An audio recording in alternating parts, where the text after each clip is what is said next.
T minus 30 seconds.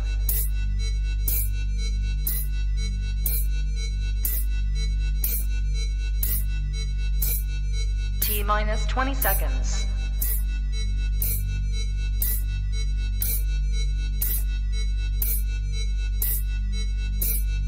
10, 9, 8, 7, 6, 5, 4, 3, 2, 1, 0.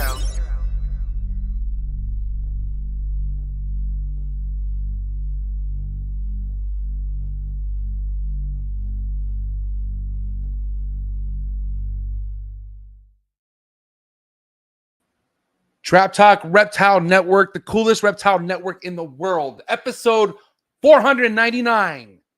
On the Tree Tuesdays, Daniel Natusch out of Australia tapping in with us on this beautiful night or afternoon. It's afternoon where he's at in Australia, but what is good, man? If this is your first time tapping in, I'm your boy MJ. Hope everyone's having a great evening. If this is your, do me a favor, hit that subscribe button, all right? Help me get the subscribers up, especially if you're into keeping reptiles.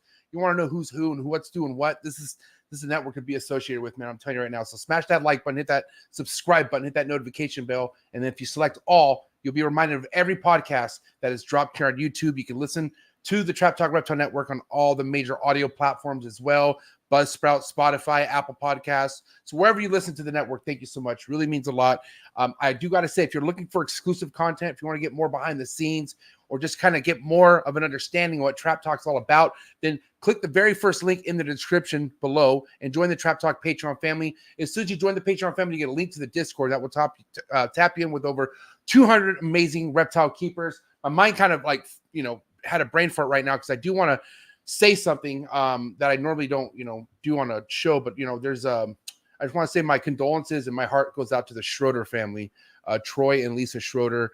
Their boy Michael was put into a coma due to his seizures that he was having. I was kind of late to this news, but I've met Michael, their son, before. Real awesome kid. So it kind of shook me up a little bit. But my prayers definitely go out to the Schroeder family. Troy, I love you, buddy, and Lisa. I know he just woke up from what I heard. But if you want to support the Schroeder family, and Troy Schroeder is best dressed balls out of the ball python community, then there's a second link in the description that you could click on if you want to just do any kind of supporting that you can to the Schroeder family. And again, Troy, I love you, buddy. And Lisa, please keep them in your prayers. And shout out to the Schroeder family, man. Shout out to the early birds. Shout out to everyone who's in the live chats tonight, man. My boy, Big Mike from 1776 Exotics, the original Trap Talk Patreon member of mine. I appreciate you so much. Zach from Northwest Herpetological in the building, Trap Talk Patreon member all day, every day. My boy Jaffe out of Canada in the building. What's up, Jaffe? Appreciate you tapping in. The homie Kenneth Jordan in the building, Trap Talk Patreon member all day, every day. My boy JD, Meteoric Serpents, you could catch on the Thank God It's Colubrid segment that goes down every Friday here. You'll catch him in Alvaro, and please go support his podcast, Colubrid Corruption, doing big things. Appreciate you, dog. Trap Talk Patreon member all day, every day. Alex Oliver in the building. What's up, Alex? What is good? Autumn Asia, my homegirl out of Germany. What's good? Thanks for tapping in. Trap Talk Patreon member all day, every day. Heartland Reptiles, my boy Jordan in the building. Trap Talk Patreon member all day, every day. The homie Scott in the building. Noble Family Fauna, Trap Talk Patreon member all day, every day. Nick from the Reptile Pueblo in the building. What is up? Thanks for tapping in. Patrick Holmes, hide your BX. It's Patrick. He definitely wants any nice BX he get his hands on. He'll talk his way into it somehow. But what's my dog? Patrick Holmes. Appreciate you so much for tapping in, Patrick. Julio Fulio in the building. What is good? Trap Talk Patreon member all day, every day. Randy P in the building. What is up, Randy? Thanks for tapping in. Red Earth Reptiles in the building across the pond. What is good? And the homie Brian Fisher. What is good? Thanks for tapping in. Appreciate all the early birds, man. If you think tonight's episode's worth of any super chats or live chats, if you have a topic or question, drop a super chat. Don't be shy. Appreciate all the support. I do want to also say we got to support U.S. ARC, especially, you keep reptiles. It makes no sense for you not to support U.S. ARC. These numbers must go up. Definitely when it comes to legislations hitting us, you never know. Phil Goss, thank you for all that you do. Thank you to anyone out there who supports U.S. ARC and U.S. ARC Florida. You can also catch the U.S. ARC link in the description below if you want to read what U.S. ARC is. I understand not everyone knows what U.S. ARC is, but please at least consider looking into it. And consider joining and become a member because it really helps us. All right. Again, thank you to anyone who supports U.S. ARC. I'm very excited to announce tonight's sponsors. One of the sponsors being my boy Gary Shavino over at GS Reptiles. Please go give this guy a follow, especially if you want to have more fun in keeping reptiles. This guy definitely makes it fun, teaches you a bunch of cool stuff, and you get your hands on some dreamy freaking reptiles. You never know what this man's going to have available. So best thing to do is follow him. Gary Shavino, GS Reptiles. Go give him a follow on YouTube. His YouTube content is fire, always hits, and I always look forward to watching one of Gary's vlogs when he drops them. So thank you so much, Gary Shavino. Go give him a follow on Instagram. Go hit him up. Let him know that the trap sent you. I also want to say tonight's episode is brought to you by Sundown Reptiles. My boy Brian Susan over there in North Carolina, killing it in the tree monitor game, the high-end gecko game, Abronia. Just, dude, I'm telling you right now, he's one of my favorite people in the reptile game. Really honored to call this guy a friend, but also to say that he supports this network. Brian Susan out of Sundown Reptiles. Go to sundownreptiles.com. See what's available. I know he just had his second clutch of Bomei, which is a tree monitor, golden spotted tree monitor, one of the dreamiest ones you could get your hands on right now. Not really worked with a lot, but my man Brian's doing it. So congratulations, Brian Susan, on getting your second clutch. And after visiting that guy's place, I'm telling you right now, just follow that man. He's going to have so much heat available. It's ridiculous. I'm trying to save up. I'm going to be broke. I'm not going to lie. Shout out to Focus Cube Habitats, #1 PVC design enclosures in the reptile game. Hands down, the nicest, the cleanest. What you see behind me, all Focus Cube Habitats, 3x2x2. This isn't a fake background. This is my real room right here. This is everything that you see that. All right, Focus Cube Habitats. Thank you so much, Stephen and Ashley. I also have a tree monitor wall that I'm building, multiple tree monitor walls that I'm going to be putting Focus Cube Habitat enclosures with. So follow my YouTube channel, the Trap Reptile Vlogs, where I actually break down a lot of the Focus Cube enclosures that I have. But please go check them out. Focus Cube Habitats on Instagram. Go to their website. 30+ different designs for your reptiles. They're killing it. Two is hardest working people in the caging company for sure. Because they don't have a bunch of employees. They're the only two. So shout out to Stephen and Ashley. So proud of your work. Keep it up. And yes, they're awesome. Last but not least, shout out to Juggernaut Reptiles, my boy Elijah and Tiffany Armis, doing amazing things, very diverse. But if you want to talk about the short tail, the blood python game, anacondas, dude, Sanzinia, this guy really has his hands on a lot of different reptile species and has been successful. So I give nothing but props to people like Elijah and his wife Tiffany, who've been doing things the right way and just doing things awesome here in the reptile industry for multiple years running. So thank you so much for your support, and I appreciate it, man. Speaking of support, look at these dogs, man. Marshall Mendez and Ryan Young coming through. Hey. So what is good? Marshall, how you feeling, buddy? Feeling good. That was feeling good, man. Psyched about the guest tonight. Super random concert trip you went on this weekend. Yeah, spur of the moment. So I'm still kind of recovering from the long weekend. But yeah. Yeah. Yeah, I was awesome. just sad to discover he had other friends. I know, it's just shocking, right? Dude, okay, I'm pretty observant, and I could tell that, I don't know, in Marshall's group of friends, like he's the man. Like I could tell, like he's kind of like I don't know about that. It looks like it feels like everyone looks at you like, what's the move here at the fish fucking fest that we're at, or where do we find the whippets? I feel like that would be Marshall's job or something like that. I don't know. That maybe, yeah, that maybe.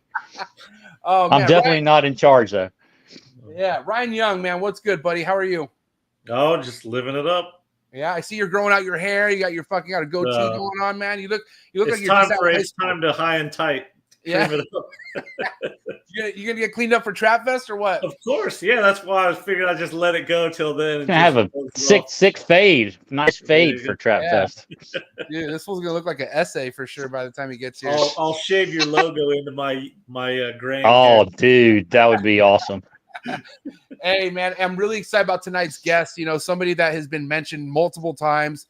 I know you mentioned him before, Ryan, and you have Marshall, and the list goes on. But for anyone out there who's kind of wet behind the ears still and is like wondering, well, what's up with tonight's guest? Who's Daniel Natusch and all that? Why don't you give us a little background information? And why don't you go first, Marshall, from what you know, and then we'll go to Ryan. Well, I've met him. Got to meet him at the ICAST symposium. I guess that was like 10 years ago now. And I know that he's done a lot of work in the field, traveled extensively throughout the GTP range. And, I don't know you guys know I'm weak on my natural history, but I'm pretty sure he was pretty heavily involved with the, reclassification of from Morelia viridis into the different species and subspecies a couple of years ago. Yeah, what do you got to say to that, Ryan? Yeah, no, he was very, he kind of shined a light on what a lot of us had suspected for years. And so it was nice to, in the old days, we used to hear like, oh, you don't know, that's what they look like from there. And then it turned out, oh, yeah, they actually do look like what we thought they looked like from where we thought they looked like it. So he confirmed all of our previous beliefs. So it was an interesting time. Yeah, I'm Yeah, looking... you know me, I got questions all the time. I got plenty of questions tonight. Oh yeah, we know, dude. Fuck, does Marshall have questions? I'm pretty sure he's not a keeper at all, though. So it's all just... Yeah. You know what's crazy? I had David Kirshner on the show, right? And he doesn't keep either. And he's like, I'll never keep again because he has it all in his backyard. Like everything that he loves, like lace monitors, all that is literally a walk away from his backyard. Or he actually doesn't even need to leave his yard. He could actually see him from his balcony. You know what I'm saying? So I don't know, man. I could totally understand why you wouldn't need to keep anything really in Australia, depending really what your passions are. But I mean, I don't know. I guess we'll ask him, Yeah. Yep. And I mean, I think from looking at his, keeping up with him on Instagram and stuff, it's not just, it's not just chondros. It's pretty much, everything. Yeah. All kinds of herps. Seems to be active still on the field and doing stuff and whatnot. So let's get to it. I don't know about you guys. Are you ready to bring them in or what? Let's do it. All right. All right, guys. Appreciate everyone in the chats. But it's that time. Do what you got to do to get your mind right. Do what you got to do to stay hydrated. Episode 400. Dude, can you guys believe it's almost 500 episodes? Is this crazy or what? Say something, Marshall or fucking Ryan. God damn it, I'm talking. Yes, I didn't know I was on. Yeah, I mean, yes. almost 500. You're very busy. What's 500? 500 years. You could have squeezed one in between last night and today, so this could be 500. But whatever. Be a ball python one. Let's go.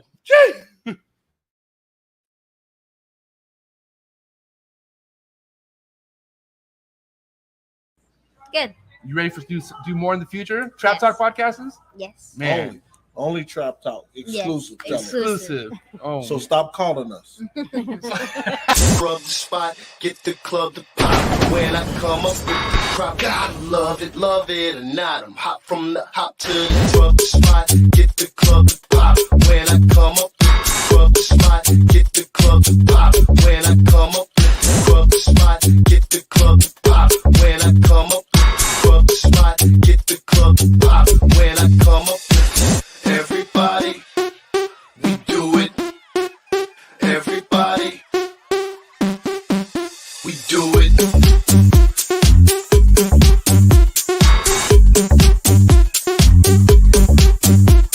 Do it.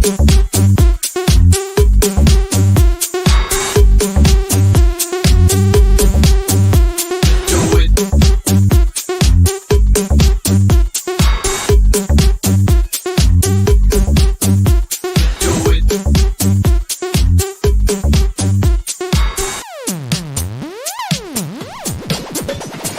Rub the spot, get the club to pop. When I come up, rub the spot, get the club to pop. When I come up, rub the spot, get the club to pop. When I come up, rub the spot, get the club to pop. When I come up. And we're live, episode 499 with Dan Natusch. What's up, Dan? G'day, gentlemen. Thanks for Dan. having me. I'm well. How you doing, buddy? It's been a Yeah, minute very well. since we've seen each other. It has indeed. You're all keeping well? Yep. Trying to be, yeah. Nice. Oh, you're Yeah, drinking beer. I wish I could drink beer at 10:30 in the morning. Hey, you can't drink all day if you don't start in the morning, right? Exactly. I don't want to be instantly cancelled, though. So, Well, man, I don't know. You Aussies tend to hit the brew pretty early. I don't think that's not anything abnormal. Exactly. Hey, Dan, it's a real honor to have you here tonight or this morning where you're at. I appreciate it so much. Like I said, you're mentioned quite a bit on any kind of green tree python segment or episodes that I've had on this show. So thanks for being here. But for anyone who hasn't really followed your work or really understands, where you're based out of, why don't you give us a little kind of background information, if you don't mind, where you're based out of, what you continue to research today and whatnot. Yeah, no worries. I'm a research scientist, and I got into that because I was the little kid who was fascinated by reptiles, like most of you and most of the listeners probably. And I managed to somehow turn that into a profession. These days, a lot of my work has been for a long time with CITES. CITES is the United Nations Convention that different countries are party to. And it essentially regulates the trade in species like chondros and other pythons, boas, monitors, and so on, and about 40,000 other species of plants and animals. And then in addition, I run a conservation charity called People for Wildlife. And to cut a long story short, we essentially buy up or partner with landowners around the world to set biodiverse areas aside for conservation. And we fund that primarily through sustainable use. So the use of plants and animals and the commercial sale of those and the extra money that's generated goes back into doing research on snakes, on crocs, on birds, on doing fire management, basically full landscape scale conservation work that keeps all of those plants and animals that call those areas home intact. And I also wear the hat of the chair of the International Union for the Conservation of Nature, IUCN's snake specialist group. So we more or less set the conservation agenda for around 3,000 species of snakes worldwide. Wow, that's impressive. So you're how many years under your belt now? I would say your whole life you've been doing this. I would take it, right? Yeah, as a professional, I guess I started young, but at the same time, I think I found my first green python when I was 14, just moseying around in the bush looking for cool critters. And wow.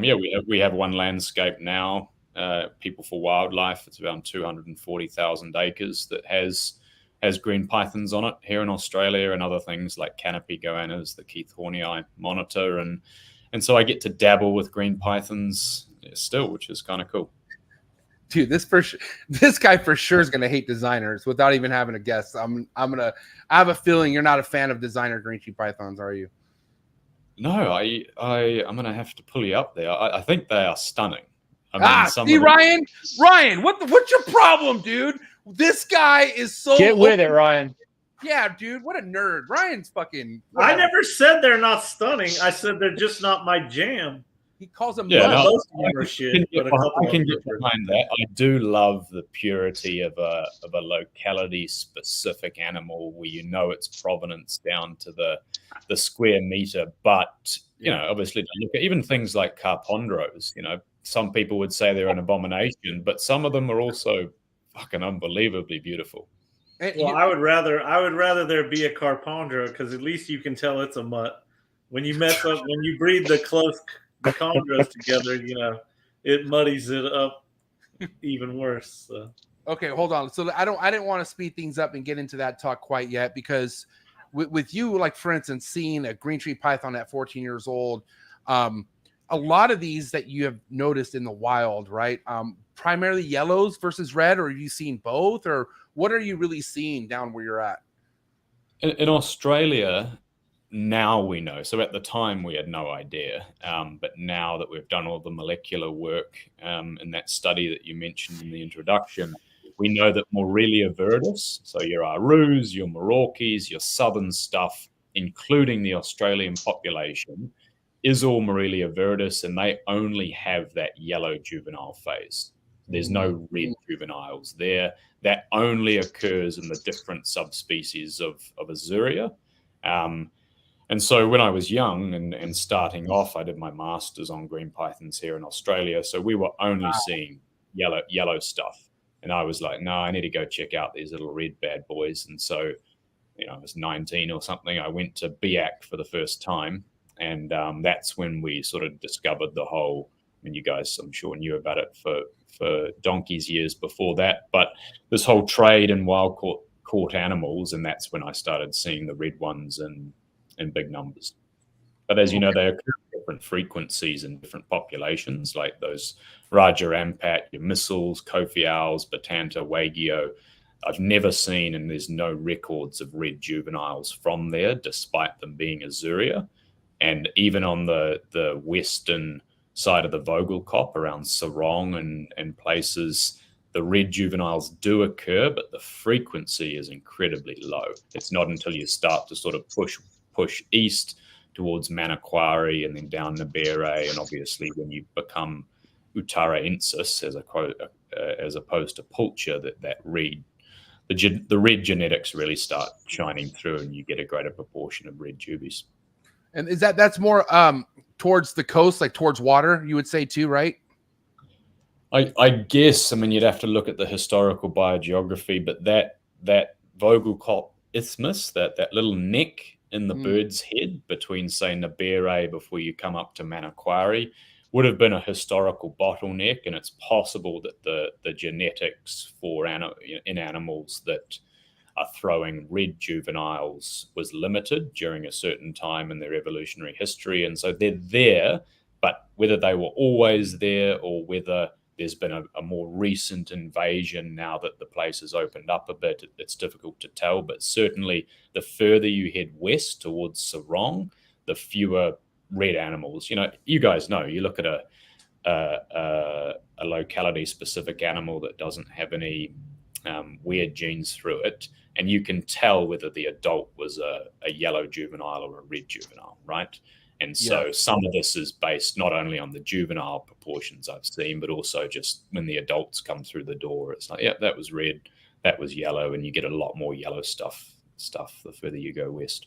Yeah, I think my first year, I was so impressed by like asking questions from people who want to help me out, who were able to tell me just like a full adult, like knowing that was a yellow or red neonate. And I would like, how do you know that? But then there's definitely markings and there's easy signs where, you know, especially Ryan. Obviously, Ryan could tell you yellow from a mile away. He loves them the most. So, you know. I never said I love them the most. I said I love them equally. And I despise the rest of you that only like the red ones. That's I quote, Ryan Young says, "Why the hell would anyone love a green tree python that isn't green?" And I'm like, what? But that's what you stand on, right, Ryan? That is, yeah. I mean, if you're a real green python keeper, you want a green python. Oh, he's difficult to please, our Ryan, isn't he? God. He is, yeah. Or I guess if you want a yellow one, you can get a Kofi. You can stick with nature's beauty. Now, there are rare localities that, you know, you don't really hear much of here in the United States, like as far as people keeping. I know Kofi is one of them. Remind me where Kofi is located. I'm having a brain fart right now. Yeah, so the Raja Ampat archipelago consists of 5 major islands and a billion others, small ones, and Kofi is the furthest west, so towards Halmahera, but still part of that. So you see 11 and 35 in that at the far top left. That's where Kofi is.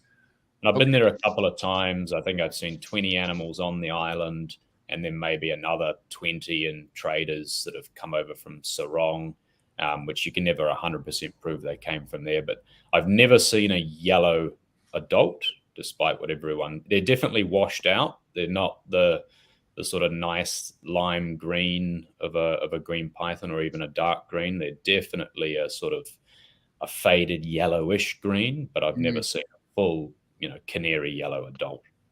And have you been there recently? No. Oh, okay. I've heard they destroyed most of the habitat with oil palm production. No, well, I can't speak with any authority as to what's happened. It's so far away. I mean, I got there by sitting on a little boat with a tiny outboard motor that was filled with coconuts, and I sat on the top of this big pile of coconuts for a day and a half. Wow. Across the sea to get there. That was back in the day. And so access is very difficult. The island's so small that I doubt that it's commercially viable to. There's no oil palm on the island, or at least there wasn't 10 years ago. What there was copra, so copra is coconut. There were coconut plantations, but they're really just around the coast. There's still more than enough habitat for a thriving population of green pythons. I didn't find nearly as many as I thought, which led us to the sort of the tentative conclusion that they had been hit pretty hard. But I know others have gone back since and found them. We found a couple, but if I go hard in other places on a good night, then I can, when I've got my eye, and I can find quite a few green pythons. And I walked for weeks there and found a couple. Which, but they are still there now,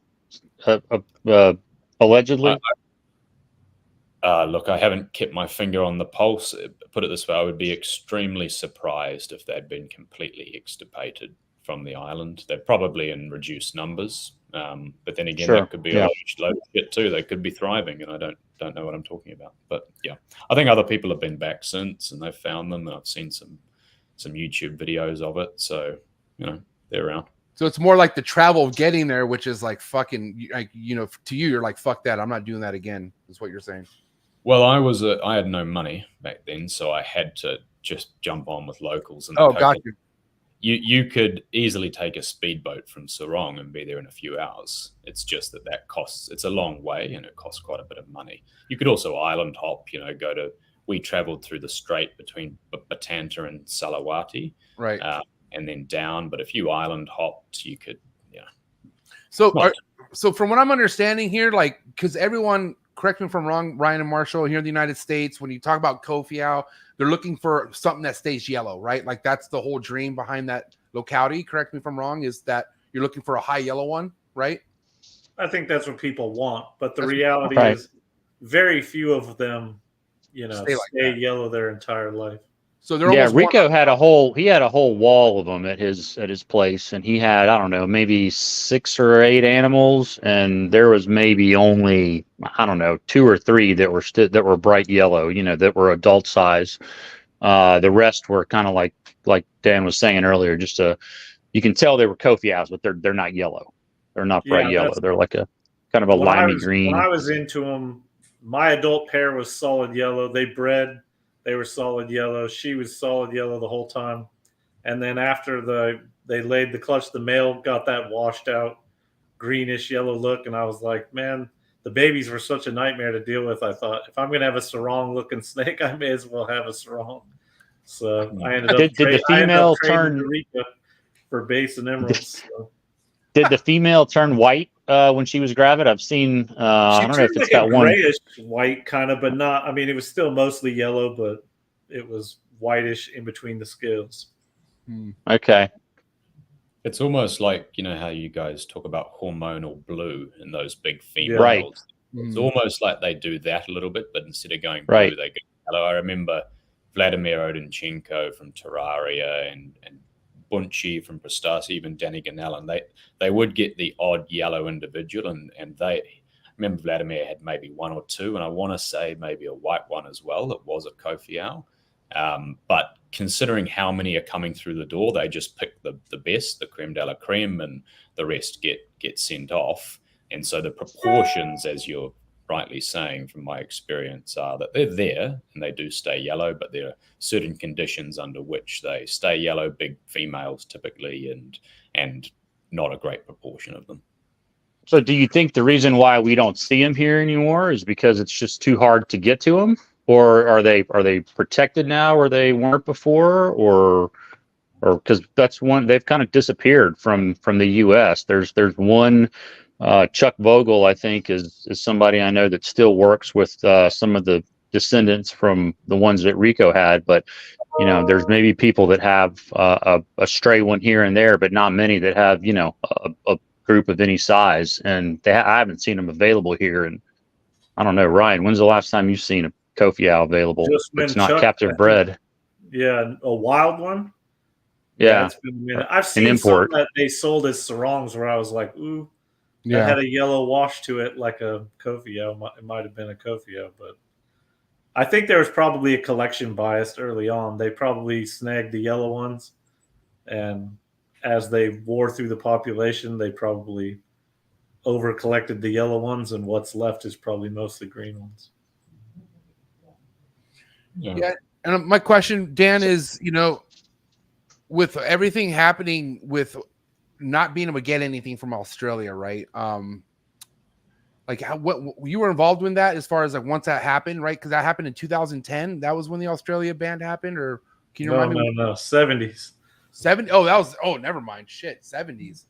Can you give me a little bit more information on why that happened and why that is, and even to this day? I mean, I think I've asked people before, but I heard that that's never going to change, and I'm curious what you know about that. Yeah, I mean, it was before I was born, so don't blame me. So. Yeah, Australia has, for example, some of the worst, or the worst mammalian extinction rates of any continent on Earth or any country on Earth. And that is owing largely to all the species we've brought in, the invasives that have, gone haywire and killed a bunch of our natives. And so we have very strict quarantine protocols and what we bring in. And to be honest, I think it just works both ways. Therefore, we also have very strict protocols in place. Every animal in this country is protected. All the plants are protected. And so even as scientists, if we do work, the number of hoops you need to jump through to even touch an animal, technically, I know that people do all the time and they come here and photograph them, but technically, if you want to publish on a green python or publish on something common like a carpet python or a blue-tongued skink, then you need to jump through a number of hoops to be able to do so. And Australia has just taken a hardline approach of no exports of its species. But it's not hard and fast. It's one of these things where the law is not necessarily always consistent. For example, we have a big export market for Australian crocodile skins and other products, and you get your CITES. And fish too, right? Like you can export fish for the aquarium trade? Ornamental fish, I think some bird species. I think we can import some exotic birds. You can import some exotic mammals, or at least you could. And so, yeah, much of it is on a case-by-case basis, but the bureaucratic hoops one would need to jump through, a lot of people just go, oh, too hard basket. And so it's possible, if you're, a lot of stuff is left for the zoo trade, and then when it's arrived at the zoo in the US, the extra offspring have been sent to others, and that's how they get into the market. So there are ways and means, but yeah, generally Australia likes to keep its natural resources and genetic material intact for the benefit of Australians is the idea. Right.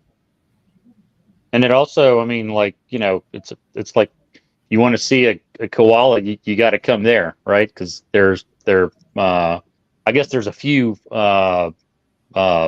Zoos in zoos and whatnot here, but I bet the tourism industry is probably thankful for that. Absolutely. I'm sure there's a whole host of reasons which make complete sense. It's like a less extreme version of what China does with its pandas. So China owns every panda in the world, and they loan them at a fee to US zoos and Australian zoos or wherever. But technically, if they want to call them back like they're ambassadors or something, then they just go, give us our pandas, that's our property. And we have to countries sign, pretty tight agreements to get a panda in their temporary position. Marshall, do you want to see a koala bear, buddy? I've seen a wild koala. No, just San Diego Zoo has them, buddy. We could go to San Diego Zoo. We could go check them out. Yeah. I mean, I've seen maybe a few, but I mean, there's there's not a ton of Australian animals that I can think of, except for, the ones that are in the pet trade that I've really seen anywhere else. You need to get out of your comfort zone and go and walk around and find one in the wild. Yeah. And I gotta say, I'm like this whole obsession. Like I've always loved reptiles, Dan, right? But like the whole green tree python, emerald tree, like my knowledge of different species really just started taking off with the last 5 years, and I'm still wet behind the ears, I guess you could say, but there's nothing else that just gets me so excited about learning something new. And from what I know, San Diego Zoo has one of the best zoos in the country. And I'm wondering, like, have you worked with any zoos here in the United States at all, or have any kind of relations with any zoos doing any kind of work or collaborations or anything like that? Yeah, I've got very strong relationships with San Diego. I think arguably they're the best zoo in the world. Whoa, that's sick.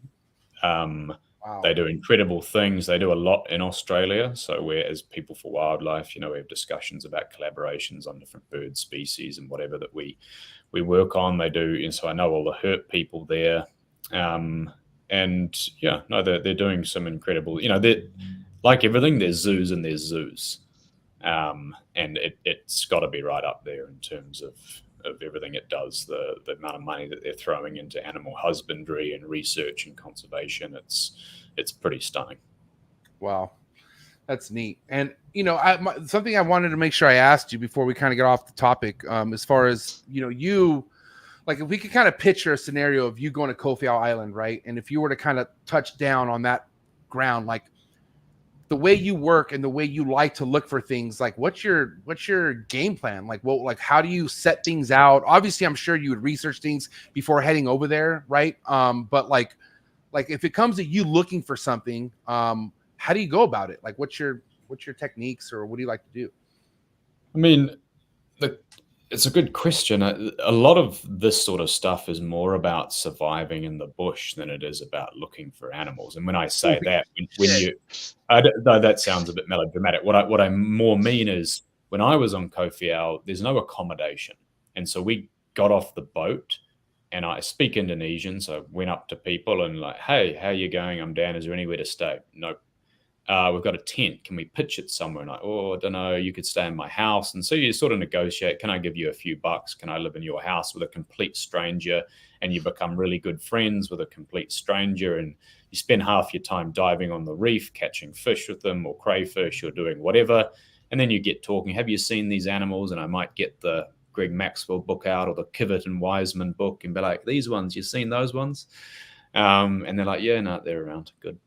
And they provide you some suggestions as to where you look, but you've already done enough scoping on Google Earth that you know where you're going to look. And so more or less I ask, where are the big, long tracks through primary forest?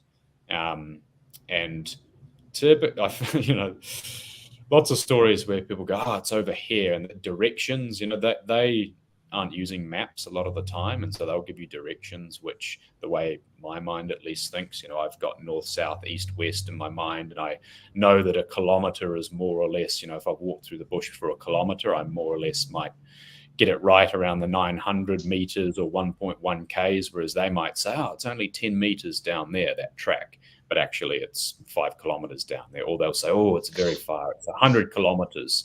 And then you walk a kilometer and that's where the track starts. And so time and distance and things mean something different to a lot of local people in that area. But once you've sort of established yourself and built rapport with the community, then more or less I'll scope out a track during the day to make sure I'm not going to screw up and get wildly lost or fall down a crevasse or something.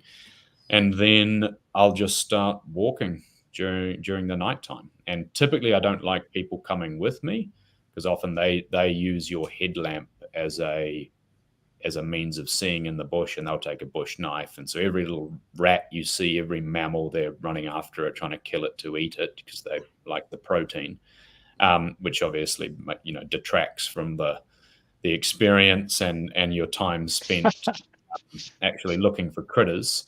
And then, yeah, it really just depends what you're looking for. If you're eye shining for geckos, you'll use one technique. If you're looking for green pythons, you'll use another technique. And the green python technique for me is more or less cover as much ground as possible in the shortest amount of time with as much field of vision as you can. So if you can find a track or an area of forest where you can see a long way into the scrub, 5-10 meters, then that's ideal. Because as you know from your own experiences, there's some areas you walk through and you can't see more than 50 centimeters, half a meter, or let's say a few feet into the bush. And so your probability, it's simple math and probability, right? So you're not going to see as far because you're not covering as much distance. 1 kilometer by 10 meters either side of the track. If you're looking, you've covered whatever math that is. I'm shit at math, so whatever that math is. But if it's only 2 feet into the bush, you're not going to cover nearly as much distance in your search image. And so it's more or less about laws of probability and then getting lucky. And And highs and are lows. they pretty easy to spot? Yeah, I was gonna say. Yeah, they stick out like dog's balls. And you're looking high and low, right, Dan? Like you could see them either low or high, or where are you seeing most of them? You can see them anywhere, but I don't waste my time. As I said, time and distance covered, I've over time realized is probably the main thing. Absolutely, you can spend your time looking up into the trees and every little nook and cranny, but your payoff for doing that is typically not great. I'll usually only search about, let's say, 2 meters from, how many feet is that? Like 7 feet down to the ground, and I'll walk as fast as I can to cover as much. Left, right. If I can find a track that will allow me to do 50, what's that in miles? Sort of 10 to 15 miles in a night, then I'm winning. And I'll just gun that track as fast as I can, because I've got the search image in. I know exactly what I'm looking for, and I can pick up animals. Yeah, of course, I may miss the odd one, but again, if you're saying like time is money, for want of a better phrase, then if you cover that distance and are looking in those areas, then you're going to have a good chance of picking something up. And they really do glow a different type of green, in my experience, to the slightly darker green of leaves in the forest. I mean, I think, Ryan, you've been to Australia, right? You've been to Iron Range. Yeah, I looked for them, but the 3 nights I was there was like it hadn't rained in like 3 weeks, and the ranger was laughing at us like, "Oh man, you're never gonna see one in this weather." And he was right. And then the night we left, of course, it was due to torrentially rain, and there probably would have been 100 of them out. But you'll just have to come back. We'll go. Had to make it to Sydney. So they come out more in the rain. Yeah. They're what time of year were you there, dude? Late October. Yeah, so that it's more or less the worst time because it's more about the seasons, dry but it's season. the time to get up there. No, exactly. So it's the remote parts of the world, and rivers come up during the wet season. But to give you an example, I could go 2 weeks going hard, and if I got a bit unlucky as well, 2 weeks in October, and you might not see one. Whereas I might pick up 25 in a night in February. Yeah, oh, wow. We were after the rental car company didn't want us going up there. So we couldn't go. I think it was they had a limit on how far we could go north. So yeah. Because driving across those rivers is interesting. I went out the other night on that reserve I was telling you about, that 240,000 acres, and I did a serious number of Ks, and it was in September. And I only spent one night. I saw an albino crocodile, an albino freshwater crocodile right up in the rocks. Wow, that's cool. Forest area, which was pretty special, but didn't see a single green python. And I would not expect that in the wet season. Typically, you can guarantee to see one. If you cover that sort of distance during the wet season, you're going to find something. Yeah, we found a Keith Horneye that had just been run over. Oh, nice. It was still kind of twitching and stuff. It was fucking right. It was terrible and great to see, because I actually got to put my hands on it and get a real close look on it and appreciate it for what it was. But it sucked because obviously it was dead. But, did it taste any good? no, it didn't. The ants thought it tasted good. Hey, so Dan, one of the things I want to ask is, a few episodes ago, and it was brought up quite a bit. What you feed your green tree pythons has been quite the topic. You get a lot of people who believe in only one source of diet, that either being like a mouse or a rats. You have some people who don't believe in feeding rats at all. You have some people who've argued that you've even stated that, chondros for the most part are staying like 600 grams and under in the wilds. And I don't know if that's true, but let's kind of talk about that. What you really feel like all species of green tree pythons are actually eating, from what you're understanding, and how big they really are getting on an average and whatnot.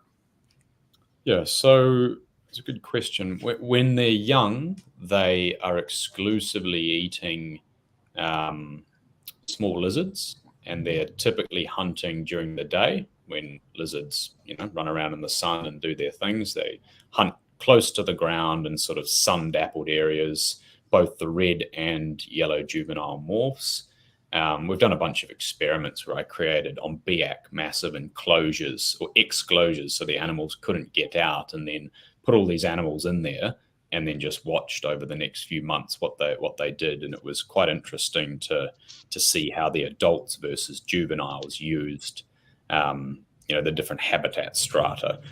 And so they're basically eating lizards, and then because their head size is so small that they can't eat anything larger, right? Right. And then around about, with the exception of the BIAC population, around about the 60 centimeter mark to 65 centimeters, they undergo their ontogenetic color change. Oh, that bear opening sounds great. Their ontogenetic color change, and that's when their head size, what we've sort of figured out is that's when their head size is large enough that they can actually start eating mammals. And so they more or less make I don't know how much of a transition it is, but in the hundreds of diet samples that we've seen, they more or less make an instant switch, and they turn green, they stop eating lizards, they move out of the open areas of forest into the closed areas of forest and start eating mammals. To your point, I've got all the data sitting there in a spreadsheet. You're asking me to think back a bit, but I think you're right. 600 to 700 grams is a big adult. Most of the breeding adults around the 400 gram mark, and 500 is pretty typical. A big one is 700. I want to say, don't quote me, but I want to say the largest I ever found on BIAC, which is, as you guys know too, the largest population was a kilo. It was 1 kilo, and that was a female. It was almost 2 meters long. The sort of stuff that you look at and think, oh, that's an overfed captive animal. This thing was a monster. So yes, you do get your anomalies like that, but if you think of a normal distribution, a bell curve, it's really the tail end. It's a very small proportion. The main bit here is in the middle is 6 to 700 for a very large adult, and they are more or less exclusively eating mammals. On the should you feed rats or whatever, I think I've got some photos I could share with you, or they're on my Instagram and other things. They eat bandicoots. Bandicoots are pretty bloody big little mammal. Rats like Malamese and Cape York rats, they'll definitely eat things that people who have these animals in captivity would say, oh, you never feed them that, otherwise they'll prolapse or they'll do this or that. I think, again, I'm speculating, but it's probably reasonably informed speculation. I suspect that the stresses of captivity, all animals that are taken out of their natural environment, it's very rare that we get the conditions perfect in terms of humidity, in terms of temperature, in terms of cycling, in terms of UV, and a whole range of other factors. So I suspect that most captive animals are, let's say, stressed to some degree, and that when they're fed large prey items or items that they're not used to, that can result in some of these symptoms like prolapse and other things. But in the wild, they're far more robust animals, and they're eating, they'll eat massive bits of wood and sticks that they accidentally ingest when they eat the rat, and then they just crap it out and it's fine. I mean, they're pretty robust animals, the sort of thing that someone in captivity would go, holy crap, that's going to kill it, no doubt. It just doesn't happen. Yeah, I think they're far more physically fit in the wild too, because they're actually not a sedentary species like everybody thinks they are. They move quite a bit. Yeah, I mean they're robotically being fed here in captivity, so it's like it's a whole different ball game as far as what a chondro is going to be like shape wise in captivity versus the wild. But I always thought it was funny to me because a lot of people are anti-substrate, meaning they only go paper or puppy pads, because they're like, well, I don't want it to swallow anything, which it will swallow a puppy pad. I fucking pulled puppy pads out of a goddamn chondro's throat multiple times. But then I thought to myself, what about in the wild if they go down and catch a prey? I guarantee they're eating dirt or a fucking rock or something's coming along with that prey item time for time. And what do they do in the wild? I'm sure they pass it. You know what I mean? And I've yet to have any chondro or any snake at that die from digesting a cocoa chip or even sphagnum moss. I had this emerald completely miss its rat, and it got a mouthful of sphagnum moss, and then it rolled and caught the rat. So I had rat and the whole sphagnum moss in its mouth, and I was like, buddy, good luck. I don't know what to do at this point. I'm not going to go in there and take a little piece of sphagnum moss out of your mouth. But he, passed it, and still here with us. So. Yeah, absolutely. And they're definitely capable of that. I think it is just the captive environment where they're at greater risk of those types of things impacting them. I mean, a quick story, I've done work on a lot of different snakes, not just chondros, and the Boiga regularis, the brown tree snake or night tiger, the thing that's impacted the birds in Guam. Yeah, exactly. So I've had them where a bird egg has fallen out of a tree, hit the ground and broken, and the yolk was on this massive piece of, not log, but big ass piece of stick. Brown tree snakes are a pretty small animal, really. They're arboreal, they're a slender thing, they need to get into the trees. And obviously the scent of this bird's egg and the yolk made the snake, wild, and it just started attacking this. I watched it attacking this giant stick, and then it ingested the whole thing. It ate the entire stick. And all these snakes in my study, I'm clipping them, and so I'm recapturing individuals, and I know each individual is that's Johnny the brown tree snake, or Josephine the brown tree snake. And I recaptured that individual after it ingested this massive thing, which was a huge bulge in its gut. It clearly just either regurgitated it or passed it. And but it was surviving 6 months later. I think it survived for another 5 years. You guys are going to probably laugh at this, but I was trying to figure out, because, I have tree monitors, Dan, and I feed Dale quail to some of my tree monitors. And I used to feed the quail eggs, but, sometimes I don't, but I haven't recently. And I just noticed that I started seeing yolk, and I'm like, where the fuck's this yolk coming from? And I'm like, what the fuck? And so today fed another quail, and I have my black tree monitors who at this point, after this story, they're being separated for sure, but they were cohabitating. They're doing their thing. And so I gave them both a quail. One of them was squeezed on the quail so hard where yolk came out. And I'm like, oh, that's where that yolk's coming from. But it sprayed the yolk on the other monitor's face. And I'm like, oh, that's nasty.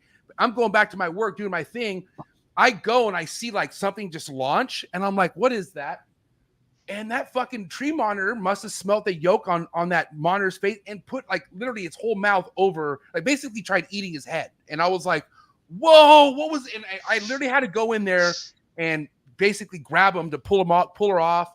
And I was just like, holy shit, that was intense. First and foremost, I didn't know the damn quail keeps all that yolk in them, even though it's already born. That I guess the stomach is full of yolk, and that's where that yolk came from. Fucking ding dong over here. But that was intense, man. And yeah, now they're separated for sure. That whole cohabitating thing is not happening right now.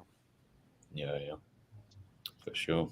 Yeah. So me and Ryan and Marshall were wondering about you keeping any reptiles at this point. Do you not keep any herps right now in your own, property in your room, or what's going on with you keeping?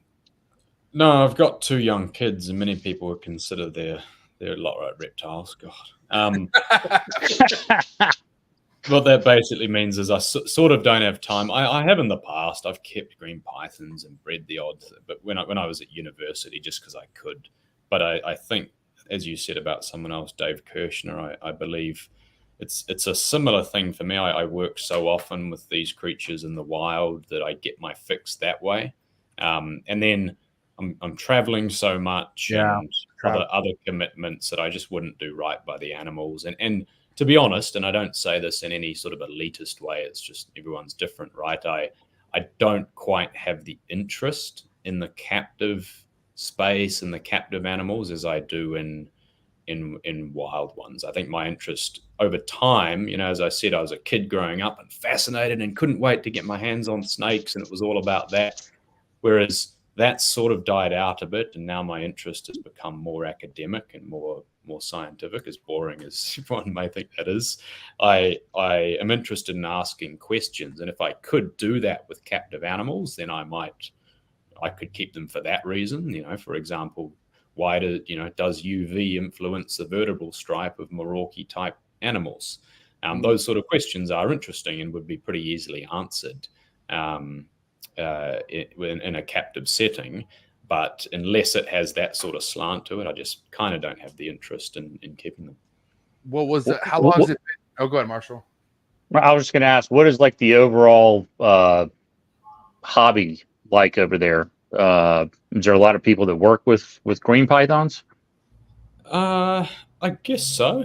Again, I have to forgive me. I haven't really kept my finger on the pulse. I know there's a few prominent people, and they've certainly become far more common. I think when I first started working on them, a pair of breeding size adults was selling for about 20 grand.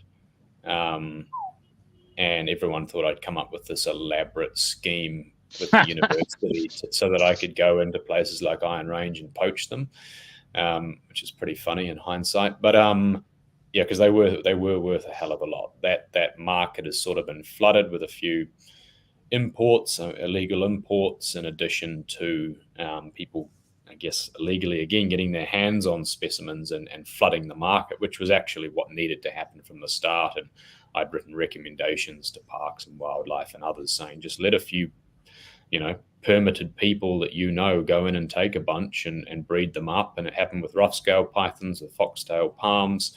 The precedent is there, a bit like what Gavin Bedford has done with Owen Pellies. It's a fabulous project with benefits all round. And unfortunately, a lot more animals got taken out of Iron Range, but eventually that happened by default. Those animals of illegal provenance just got bred up and sort of flooded the market. And now, I don't quote me, but I think you pay $500 or $1,000 or something for a green python in Australia these days. And do you have to have any like special? Are they legal anywhere? Legal to possess them anywhere in Australia, or you have to have permits to move them between? What is it? Is there provinces there or? Yeah, we've states? We've got states a bit like you guys. Okay. I believe, again, don't quote me, but I believe they're legal to keep with a permit. You need a permit to keep anything in this country. Okay. Pretty highly regulated. You can't just own a blue-tongue lizard for shits and gigs. You need a permit. And I want to say green pythons, given that they are native and a fairly high profile, are on Schedule 2, as in like a more restricted license type than things like a blue tongue or a carpet python. But that does vary depending on the state. Most of their trade appears to be hybrids, just like ours. Probably. Even they couldn't help themselves but to screw it up. Have red babies made it to Australia? Is there people that have reds? Yep. Yeah. Okay. Quite a few. Just not BX, right? There's no BX or hardly any BX. They got biox. I've seen Aussies post biox. Not a lot.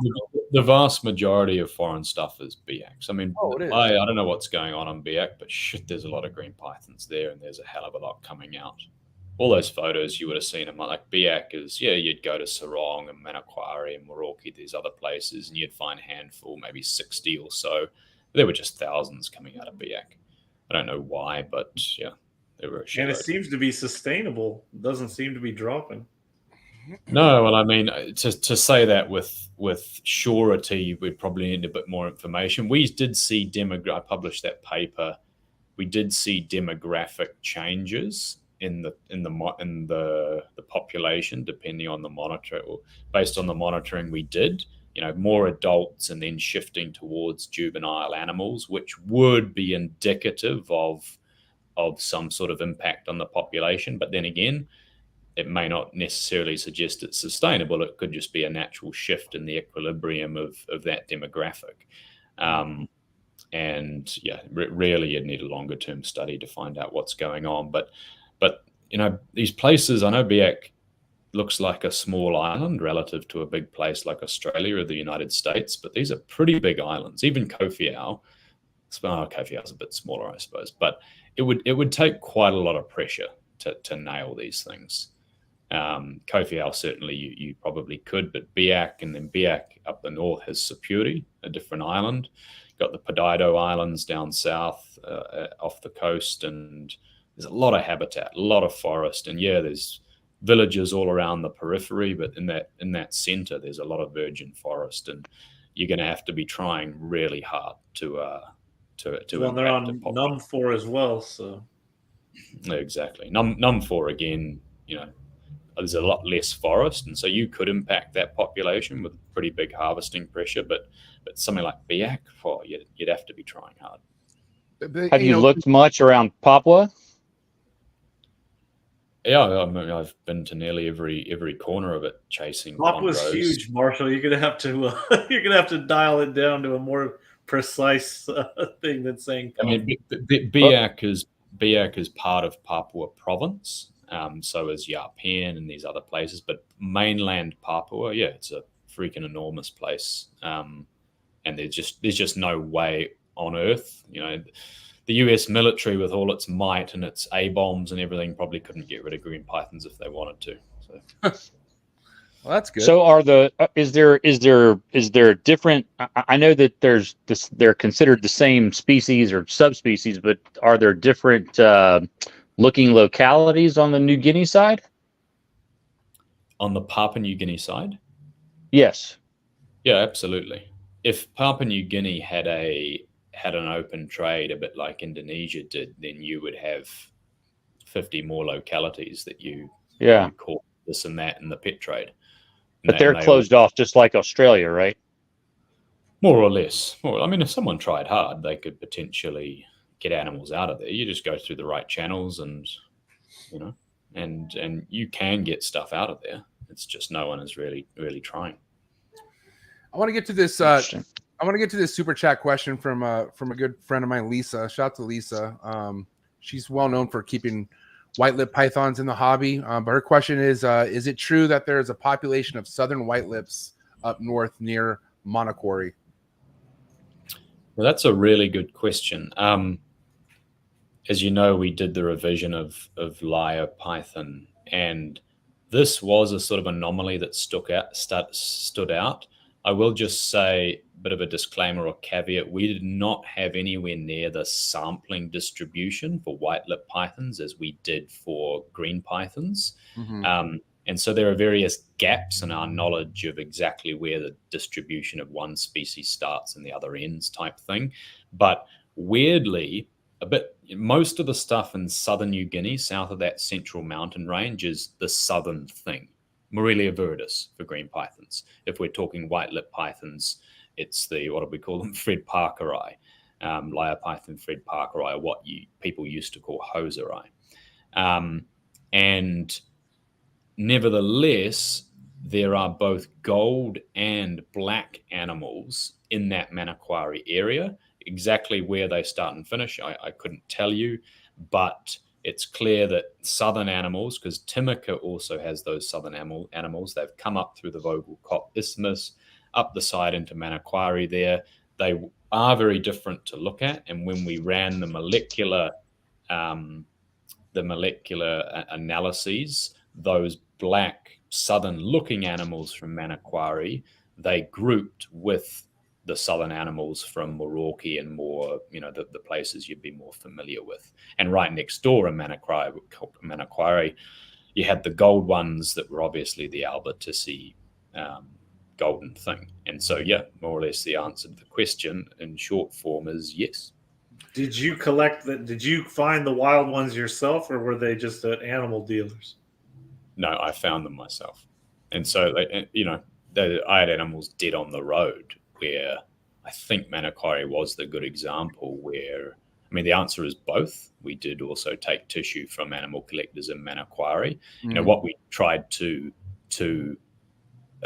ward off was taking them in major centers like Sarong, or when we went back to Jakarta, taking them from a farm who'd said, oh yeah, this came from this place. So we were happy to take them from, villages living out in remote wherever, because they didn't have the means or capacity to be whipping off to this place or that place and bringing them back to where they were. But we also had specimens that we'd collected ourselves, and in that example, there were dead on the road animals just south of Manokwari heading towards Arfak that, you had a dead on the road gold animal, and then 10 kilometers down the road, a dead on the road southern or black animal.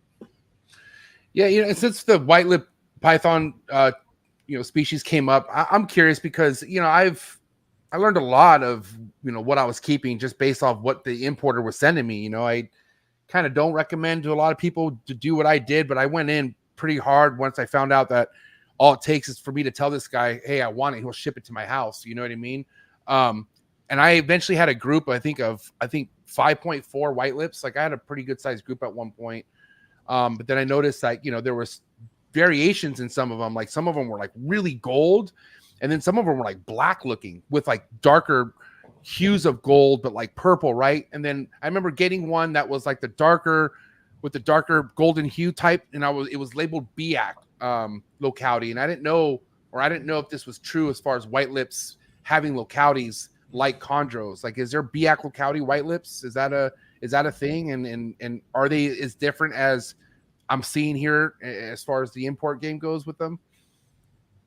Yeah, I mean, everything, I guess, by definition, has a locality, right? And and within any population, you're going to get variation. You look at our species, you go from Africa up north to Sweden, and what people look like is very different. Nevertheless, we're all the same species.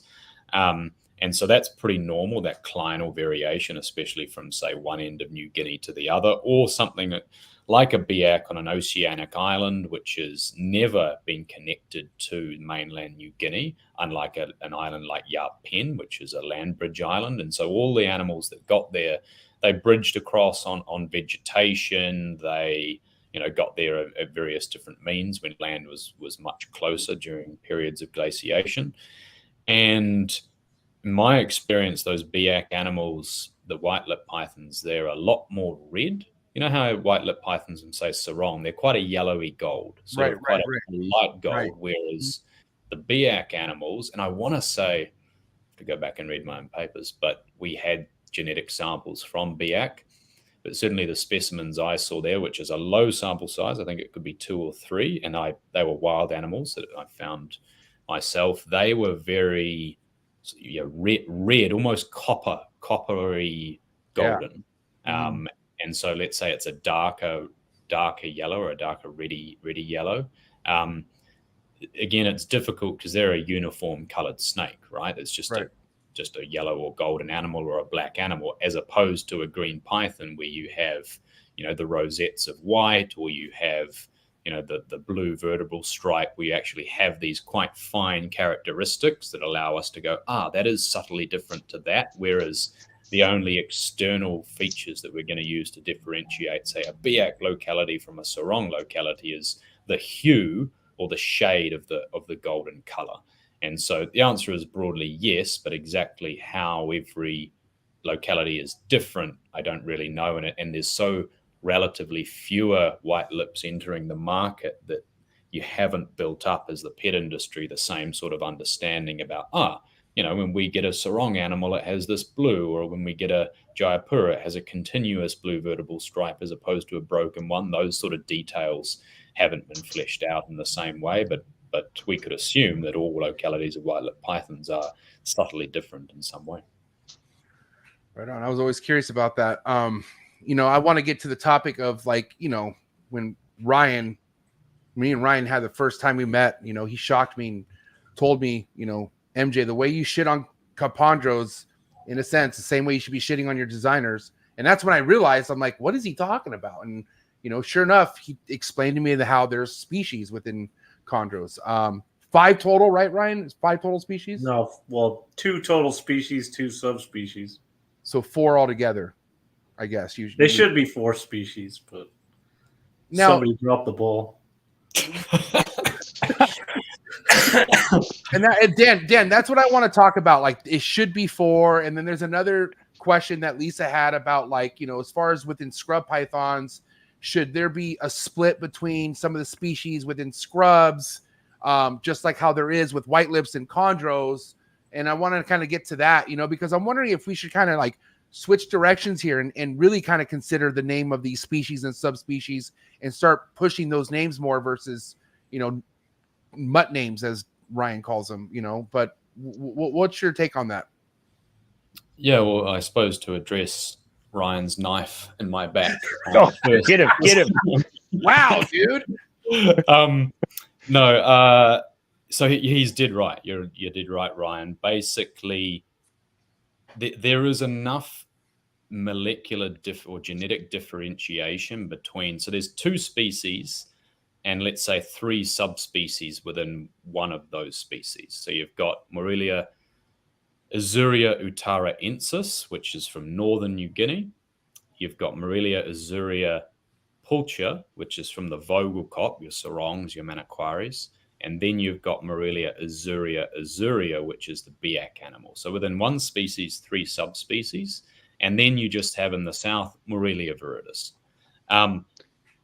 There is enough genetic differentiation that if someone was more gung-ho and less conservative than I am, they would just go, these are full species. We made the decision to make them subspecies because we felt we didn't have enough. As you can see there's a couple of question marks. If you look down around between 28 and 13 at the north there, and then you go down, there's a little question mark where the blue meets the yellow. And that is also the same in the south where the blue meets the green. And so basically we didn't know what the animals in that space were. Is there what we say introgression, let's say hybridization? Is there a mixing of genes between the different taxa, or are they just completely delineated? Are they living in the same areas but living separate lives, as it were? We didn't have those answers, and so we felt, I guess, a bit remiss to just go gung-ho and to say this is how it is. I would like to see more information and more data. A lot of other taxonomists and scientists will just go, no, full species, all good, there's enough genetic differentiation. We didn't do that. By the same token, none of us necessarily believe in subspecies per se. You kind of just, you should draw the line and try and simplify things and make it easy. And there's a lot of people that will disagree with me on that, but the group of scientists that I worked with, many of which are far more experienced than myself, that was their sort of take. However, we have this wonderful guy called Ray Hoser who takes other people's work or early work that's done and then uses that to describe species. And the code of zoological nomenclature is written as such that he can do that, and technically the rest of us need to follow those names. And so our colleague said we need to at least name these things as subspecies, so this person does it. Because if we just say there's massive genetic differentiation but not enough information for us to be confident to say they're different species, then there's a very good chance he would have just gone, well, I believe there is, and I'm going to name them this, this, and this. And he would have named them after his dog and his mother and everyone else that he tends to do. Sorry if I'm speaking out of turn and no one knows who I'm talking about, but I'm sure. I have heard of him. Yeah, okay. Yeah, so I've heard of him. A bit of a rogue in the field, let's say, and every species he names has his surname more or less as its specific name. For example, lyre python hoserae. So he just went, well, there's a black animal in the south and a northern animal. I'm not going to do any actual work. I'm just going to make a claim that they're different. And, you throw enough shit against the wall and eventually something will stick.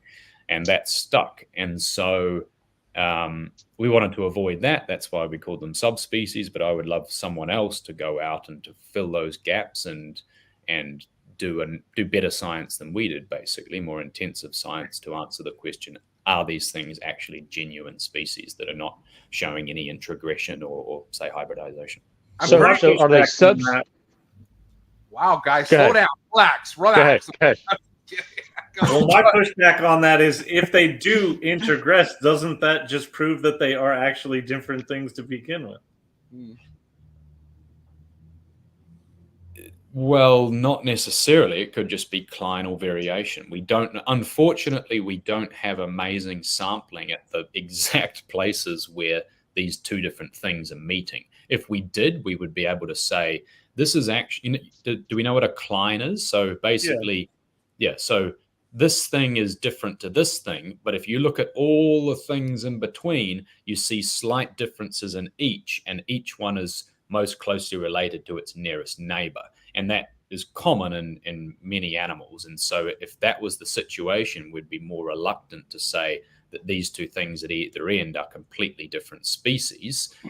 We may expect some introgression here, but if we had the sampling at the contact points, we'd have a bit. If there's complete exclusion, then we can be 100% sure that these things are different. And there are various rules as to how to treat that within systematics that would give us the answer as to say yes or no, these are different animals. So Yeah. are they different subspecies or versus species because of a DNA percentage difference, or is it It's the author's choice. That's what it is. or is it okay? It's more. Did you say it's the author's choice? Yeah, it's taxonomy is a kind of an ever-changing opinion-based. Exactly. More or less what he's trying to say is a load of shit. And it is a load of shit because we as humans like to put things in boxes, right? But those boxes are artificial, like your locality types. You know, Yeah. we box it into here, we put it into this group. Those are all artificial, human-created things. They're constructs. And so there is no hard and fast rule. For example, there's about 7% divergence between Azuria and Viridis, 7% divergence, but there's only 1.5% genetic divergence between human beings and chimpanzees. You know, we're So not if even the same genus. I just heard the word penis there, but so if you were using that rule and that precedent, then of course these things are massively different species, and that is obviously why Viridis and Azuria are. But even between the different subspecies of Azuria, we see greater divergence than you see between us and chimps. So again, if you're following that, but there's no one's put a line in the sand and say you cross this boundary and this is how it is. It is different between different groups of animals, mammals versus reptiles. Yeah, you almost can't, based on everything evolves at slightly different rates with their reproductive systems. And it's challenging. So basically, it is up to the discretion of the authors as experts to determine what they think, and more or less, this was the call that we decided to make. yeah, and the next author can just say, "Hey, I recognize their work, but I recognize them as full species." Absolutely, but you know, doing that without doing any additional work, i.e., looking at those zones of potential integration or introgression, most people would just throw that out the door because they haven't done anything. Yeah, You know. Now, how could we really trust about a lot of these snakes coming in with localities slapped on them, right? Like even ones that are been long-term captive here in the United States. Patrick Holmes, I know Ryan, you've even talked about this, about, you know, snakes just being called something because that's the airport they're being sent out of and whatnot. Do you have anything to say on that about some of the localities in Grecian pythons aren't actually the locality of that snake? They're just labeled that because where they're being shipped out of? Yeah, I mean, that's more or less true. There are instances like Jayapura. You can find green pythons more or less in Jayapura city, up in some of the rainforested hills. And so if you got one of those animals, 100% it's a Jayapura. But then you take another example like Morocco, there are no green pythons in Morocco. No.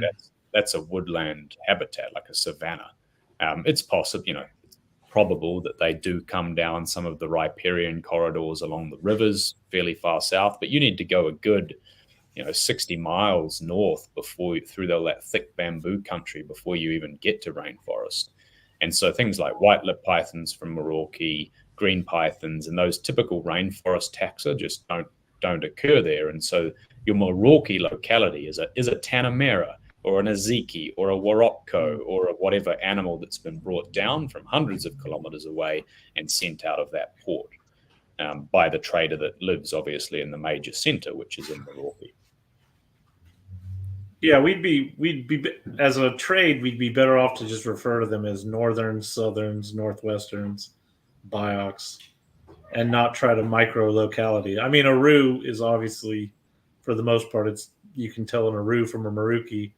Right. Maybe a Kofiau versus the rest of Polker, but for the most part, it appears that the snakes are, like he said, natural variation throughout their range. And even natural variation within a single locality. I mean, you go to some Wagyu or you go to Tanamera, and a snake would come through the door. I'd find something on this day, and then a villager would bring me something the next day. And these animals were so different that if they came into the pet trade and you guys had them in front of you, you'd go, that's a completely new locality that from this one. They're completely different. This must be from wherever, and this must be not. They're literally from the same broad area. It must be a 50-kilometer radius of this point, but they look completely different. This one's got white all over it. This one has no white and a lot more blue or whatever. That's just natural variation within a population. And even, with the white-lip python work, I think Wolf Schleep, the guy who did a bit of work on them, he describes 5 species or 7 species, and we were able to find within a single locality, I think Sarong, the entire variation and head scalation that he had used to describe 5 different species within a single locality. So, which obviously undermines that diagnostic as a means of differentiating those species. And it's true, there is natural variation in a lot of these animals, even in very small point sources. Yeah, no, trying to split a Jayapura from a Cyclops is like, that's pretty. No, there's no such thing. Like, technically, it is the Cyclops Mountain. So if you get that animal, then technically it's but a Jayapura is basically continuous habitat. Yeah, you can't tell one from the other. No. Yeah.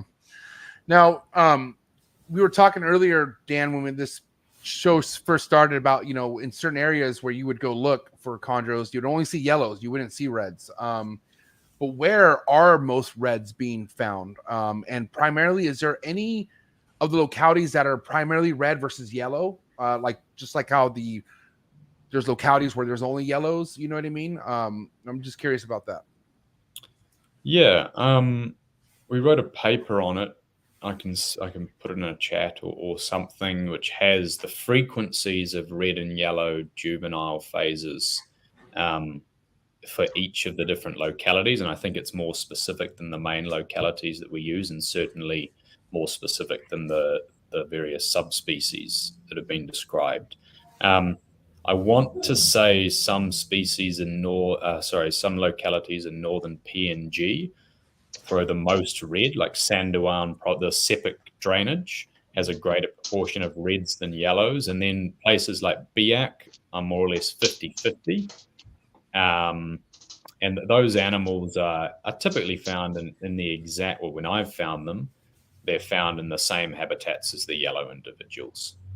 To my eye, the Homo sapien eye looking at them, I'm like, that's no different. And as I said, we did that experiment at those enclosures in the forest. We put red and yellow juveniles in, and for months they just used the same microhabitats. Again, they may be with their chondro eye picking something subtly different that I don't see, but as a big dumb human, I was just like, nah, you guys are the same. You're using the same habitat. Very different, but to the green ones. But and so there's a number of theories that I won't bore you with evolutionary bullshit details, but there's a lot of theories that give answers as to why animals would be polymorphic, i.e. different colors when they're young, and more or less and then you can read that paper, we couldn't come up with a good answer. Disruptive selection is called one of them, and that's basically where you use a different habitat depending on what you look like in that habitat to remain more camouflaged. But we couldn't determine anything in terms of diet or habitat usage that gave us a clue as to why those animals were different. Have you heard my theory about it? Do I want to? I don't know. Probably not. I think red is just the basal color, and yellow is recessive trait. And biology, the evolution going from yellow to green seems biologically more efficient. And I think they're just trying to evolve. If you could fast forward millions of years, there might not be very many reds left. That's absolutely plausible. It would suggest that rate of evolution has occurred a lot faster in Morelia viridis. I'll be right back. You're good. Actually, it almost, because Viridis doesn't have any red, it might suggest that yellow is actually basal. There's also a difference between how the different morphs come about, which can be random genetic mutation. Let's say you're right, the basal morph is the red morph, and then something happens, a mutation, and yellow juveniles start getting produced. That's something different than the maintenance of that polymorphism. And I guess we'll never know how it all happened. We just assume that but the maintenance is almost the evolutionary significance behind that would be. Well, I mean, if you go back far enough, green python ancestors weren't green.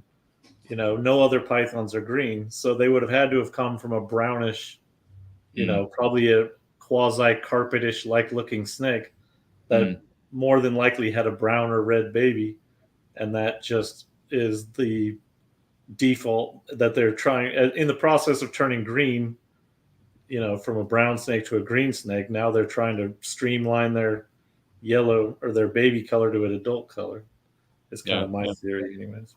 No, perhaps, and there's it's fairly credible because, as you know, when bolins and scrubbies and carpets are born, they're pretty red. Yeah, not python red, but they're that sort of, what they look like. Well, the green pythons are probably extra red because they were, they're not a brown snake anymore. They're a green snake. So, what about baby scrubs, man? Those are red too. Some of them. Yeah. Oh, they're not all red. What are the other ones? When they're born, they're bright orange. Oh shit! Not all of them. Not your. I mean, all the clutches I've seen here, which is quite a lot, wild animals, they're all that really bright. Yeah, in the south they're all red. In the north you get brown ones, and you get some that are the adult color. Moluccans are pretty brown looking, right? When they're first born. Moluccans? Yeah, baby Moluccans. No, they're usually red. They're a southern clade animal. Okay. Just while we're on scrubs, I think it was Lisa had that question. To answer that question, probably. I mean, what we're finding is that more or less everything, whether it's a snake, a lizard, a mammal, or whatever, everything in southern New Guinea is fairly deeply genetically divergent to everything in northern New Guinea. And that will no doubt hold true with scrub pythons. Whether there are additional localities within those northern and southern main populations remains to be seen. But certainly we could assume that, and I guess most people have, that you have a southern species and a northern species of scrub. Now, I have a good buddy of mine, Garrick, who's, exact opposite of Ryan Young here, man. All he gives a shit about are reds. He just wants the sickest looking red neos. He works with a lot of amazing high blue stuff. Now, his first question he has is he wants to know if there are chondros in Wamena, and if so, was there any info taken in on them? In Wamena Township itself, as in the valley there, I think the answer is no. Definitely, it's the only point of, say, transportation out of there. But places like Bokondini and Karabaga, which are slightly further north, I mean, it's a big grassland, and there's low woody stuff, and you're pretty high up in Wamena. Not to say that green pythons don't occur at similar elevations elsewhere where there's the right habitat, but when I was there, to be honest, I was more chasing Boland's pythons than greens. And I never went to Bokondini and Karabaga, so I can't speak with any authority there. But local people are like, no, they don't occur around here. They come from the hills that way type answers, which we'd get. So I don't think they're in the valley itself. They're nearby, and they're coming out of Wamena because that's where the plains land. And his other question was, he wants to know if the majority of red chondros are pulcher or uteruses. How do you say that? Utara ensis. Utara means north in Indonesians, and ensis means from. So it means from. Utara ensis. Utara ensis. Did I say that right?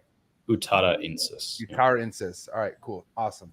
But yeah, do they in fact come from highland areas? I won't answer that with authority because I don't believe I know well enough. I didn't see any indication of that, but the sample sizes that I had to deal with, and again, the knowledge of where the exact location was, I didn't know. So the most I saw I mean, no, the answer for Utaraensis is no. I would say unequivocally the answer is no. For Pulcher, I'm not sure, because there'd be animals that say, where'd this come from? It came from the Arfak Mountains, and there would be quite a few red ones. But then other people would be like, oh, this came. And the only ones I found in that area were adults, where I found sort of 5 in the whole Manokwari area, and maybe 1. Again, I'm pulling numbers out of my head. I need to go back look at the spreadsheets, but something like 1 of the adults was a red juvenile, and the other 4 were yellow in the lowland area. So definitely, reds occur in lowland, but the frequencies I don't know. But I'd say certainly around Jayapura, Arso, Lere, places like that. Reds are definitely not restricted to any highland. There's no highland areas around there, basically. I think the point of the question in the trade, there's been this theory that the red animals come from higher up and the yellow animals are from lower elevations. It was a marketing ploy, in the early 2000s by, when a lot of the red uterenses started coming in more commonly. They started calling them highlands to generate interest in them. And it seems to, despite your published works, it seems to still be something that sticks around. And so, yeah, no, I mean, yeah, look, red juveniles definitely occur in lowland. Utaraensis, I would say no. That you get both red and yellow in lowland areas. I haven't spent enough time in the highlands to say with any authority whether there's more red ones. It could be possible. Red's a darker color than yellow, and maybe for a thermoregulatory point of view, it's better to be a red juvenile because you can heat up quicker in the sun. That being said, highland areas around Mount Hagen and Nondagul and so on, which I believe are even higher in elevation, only have the yellow juvenile phase because they're viridis and they seem to persist without a problem. And then with regard to Pulcher, I probably don't have enough data, haven't seen enough animals to say with complete authority. But again, it's probably a similar situation. There's no real evidence to support it. So is there any type of geological theory or geological evidence? Because just looking at the map, Ryan, you said earlier that Kofiau is Pulcher, correct? Yeah. And I didn't realize that Kofiau was the furthest west island. So that would put them pretty far away from the viridis that only has yellow babies, right? So is there any reason why? If you go on like Dan said, from when you move from west or east to west, the yellows get more and more common. So more than likely, whatever seed stock that fed into their populating Kofiau, because I believe it's Oceania. Okay. Those probably were yellow founders. And once you have all yellow founders, you can't have reds anymore. Right. So you're saying that the yellows are more common the further west you go in Pulcher. That's what it appears. That's what the trade has suggested. And I believe Dan suggested that earlier. Okay. Well, then that would make sense. Yeah. I've never seen an animal from any of the islands. Not just all those islands up there are the Raja Ampat Islands, all Wego, Bantanta, all that up there. And he said he's never seen a red from any of them. But the reasons for that, the founder effects, as Ryan alluded to, and the bottlenecks, as you can see there's some fairly small, narrow areas of land in that Vogelkop area, in the blue area, which there's bottlenecks to gene flow. And so, again, it comes a bit back to what Ryan was saying earlier about what's the basal phase for green. Is it the red? Is it the yellow? Was the red originally there but then lost, or did only yellow genes go through? Or, we don't actually know and probably never will. So it's fun to speculate, but Yeah, because you would think that the few animals that got there first were yellows, and maybe no other ones have made it over. Well, again, if Ryan, yes, but then there's a survival benefit to being yellow. Yeah, and under Ryan's hypothesis that red is the basal form and that we're slowly transitioning to all yellow, then they would have been red originally, and then it lost it for some reason because being red is less advantageous as it is to being yellow. Again, I don't think we'll ever really know, and it could have just been there's also what happened now. Those islands didn't exist maybe at some point in the evolution of chondros because they were underwater, and so there may have been red animals living on there, and then land came up, the islands went underwater, and everything got pushed back onto the mainland, and then the animals that re-invaded when the sea level came down and those islands re-emerged could have only been yellow. Because there was a bottleneck or whatever. So you're trying to recreate things in evolutionary time when we just don't have the answers, and so it's tricky to know. Is Uterensis the most basal of the green pythons? Oh, I couldn't tell you. Sorry. The most what, Ryan? Most basal, Mm. meaning the most similar to what the oldest, I guess, is. You'd need to do a broader analysis with a whole bunch of non-chondro species to figure that out, in between genus and that sort of thing. Some of those maybe Reynolds Python papers, Pyron maybe. Well, the speciation pattern would suggest that's probably likely it, or you would have more speciation in the south. If the south was the original thing, then you would think there'd be more speciation there than up north. Perhaps, but again, it really depends on the historical biogeography. The reason for those subspecies could have been that there was a big sea there, or a big mountain range, or a whatever. And we know that some of that northern New Guinea arc wasn't even connected to New Guinea. Yeah, can't. Yeah, they might have been island species, and now it's all together. And it came back together. There's multiple different scenarios. It's difficult to read. Yeah, the main island So of we don't- Papua New Guinea is just a collision zone of lots of plate tectonics. It's one of the most crazy biogeographic plate tectonics area in the entire world. So the water level has varied over the years. Hugely, and that whole see the main central mountain range sort of in grey on that map we're looking at that runs through the middle. All of that southern area of New Guinea is part of the Australian plate, and so that is, I suspect, what happened is that green pythons, like carpet pythons and many others, they evolved in Australia, and they actually. You guys always think. Oh, that Australians are shoots such all kind of homers, holes man. in Ryan's theory. Oh no, you guys are such homers. Didn't dinosaurs come from Australia? Didn't everything come from Australia? I could have sworn that was. That's what Australians think. But people walked out of Australia. Okay? I'm a scientist. I know this stuff. No, I'm kidding. I'm actually in New Zealander, so I have no allegiance to Australia. But I suspect that because Conduit, that big Australia was a giant rainforest once upon a time. It wasn't this arid thing that it is now, and so a lot of taxa probably did evolve this on the Australian continent. And when I say on the Australian continent, remember southern New Guinea was part of the Australian continent, and so.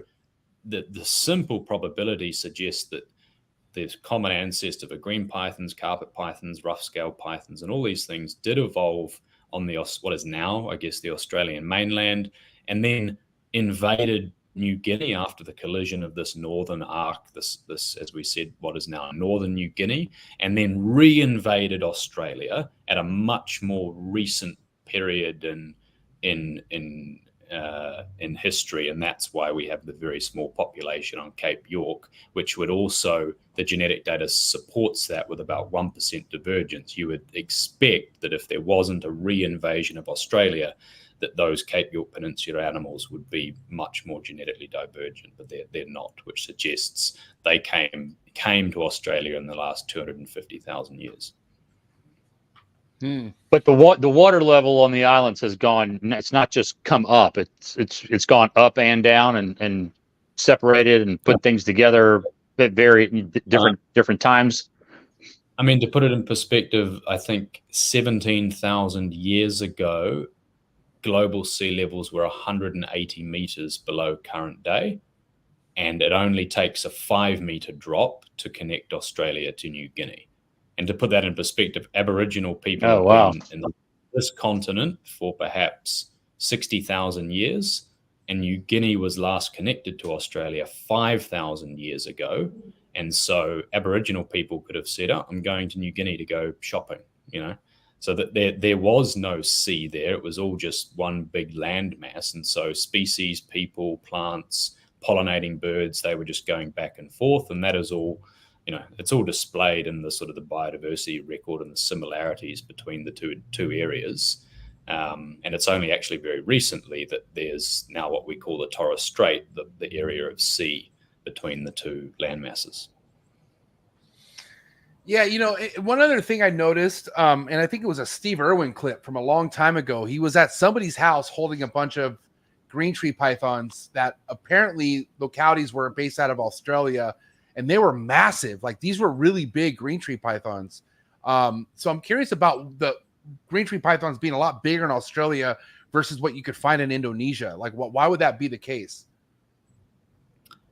I can't speak to the animals that Steve had in that clip. I'm not sure I've seen it, but we've found the opposite is true with fairly big sample sizes, hundreds of individuals. Australia is actually the smallest population of all chondros, Biak being the largest. And then I think the southern animals and the northern animals are more or less the same. So Biak largest, the rest, have the potential to grow pretty big. And then the smallest are the Australian critters. And why that is, I probably wrote some speculation in the papers to try and explain it, and there is a paper exactly on this. Yeah, I don't think that's actually in the United States, my friend. That's at Brad Yeah. Tillman's. No, say that I've again. seen that. That episode, he was in Oregon at Brad Tillman's house. Yeah, and I know in the video they say that these ones, he says that the ones he's holding are localities from Australia. He says in the video. I mean, I hate to break it to you, but he was at Steve Tillman's house in Oregon. Okay. All right. Thanks for clarifying it. You don't have to be a bully about it, Ryan, but whatever. I'm just. I know Steve and his wife is from Oregon. They were there visiting. Epic. Okay. So with that being said, what do you feel like out of all the localities we just looked at? And I know it's probably hard to say, but what do you think was here first before everything else? Yeah. Australia, of course. So the Verdis, you're saying, was the first species of green tree pythons. Is obviously that's what Ryan's laughing at. No, that's not what I'm saying. I'm saying the common ancestor. So something that probably doesn't exist anymore, likely evolved on the Australian continent, and the carpet pythons that we know are very closely related to chondros, and the rough scale pythons that occur in Australia that are also even more closely related. The fact that they occur on the Australian continent, the fact that we know it was a big rainforest, these are arboreal animals, the common ancestor for all of those taxa probably came from Australia. It went to New Guinea. The green pythons may have absolutely evolved on the continent of New Guinea and not in Australia. I suspect that is what happened, not the continent, sorry, the landmass. Yeah, probably around Lake Carpentaria. And then, and then have reinvaded far more recent. Once they became what we now know as the green tree python, they came back across the land bridge and have come back into Australia.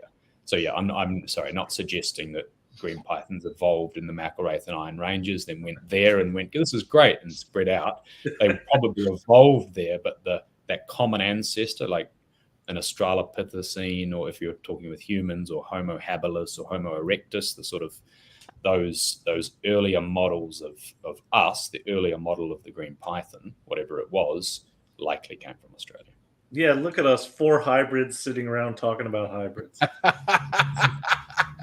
There ain't a pure human in this panel. Speak for yourself. I'm as pure as they get, mate. Come on. I can see some Denisovin peeking out of you, brother. Another thing though about one thing that I'm so kind of interested in sometimes on YouTube is like uncontacted tribes that are potentially still out there. What's like the most uncontacted tribes that you've ever encountered, and what was it that you were looking for when you came across these tribes people out there?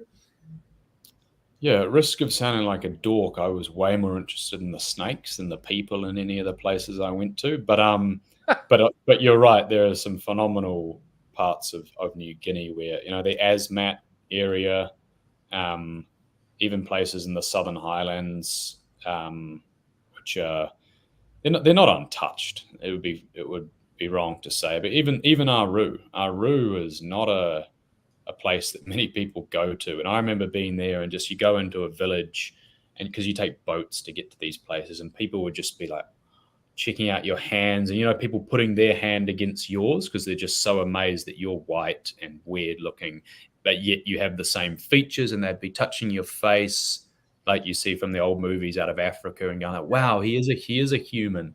Or like that scene off Peter Pan, Hook, where yeah. So there you are, Peter. It's Robin Williams, and he's like, it was a bit like that.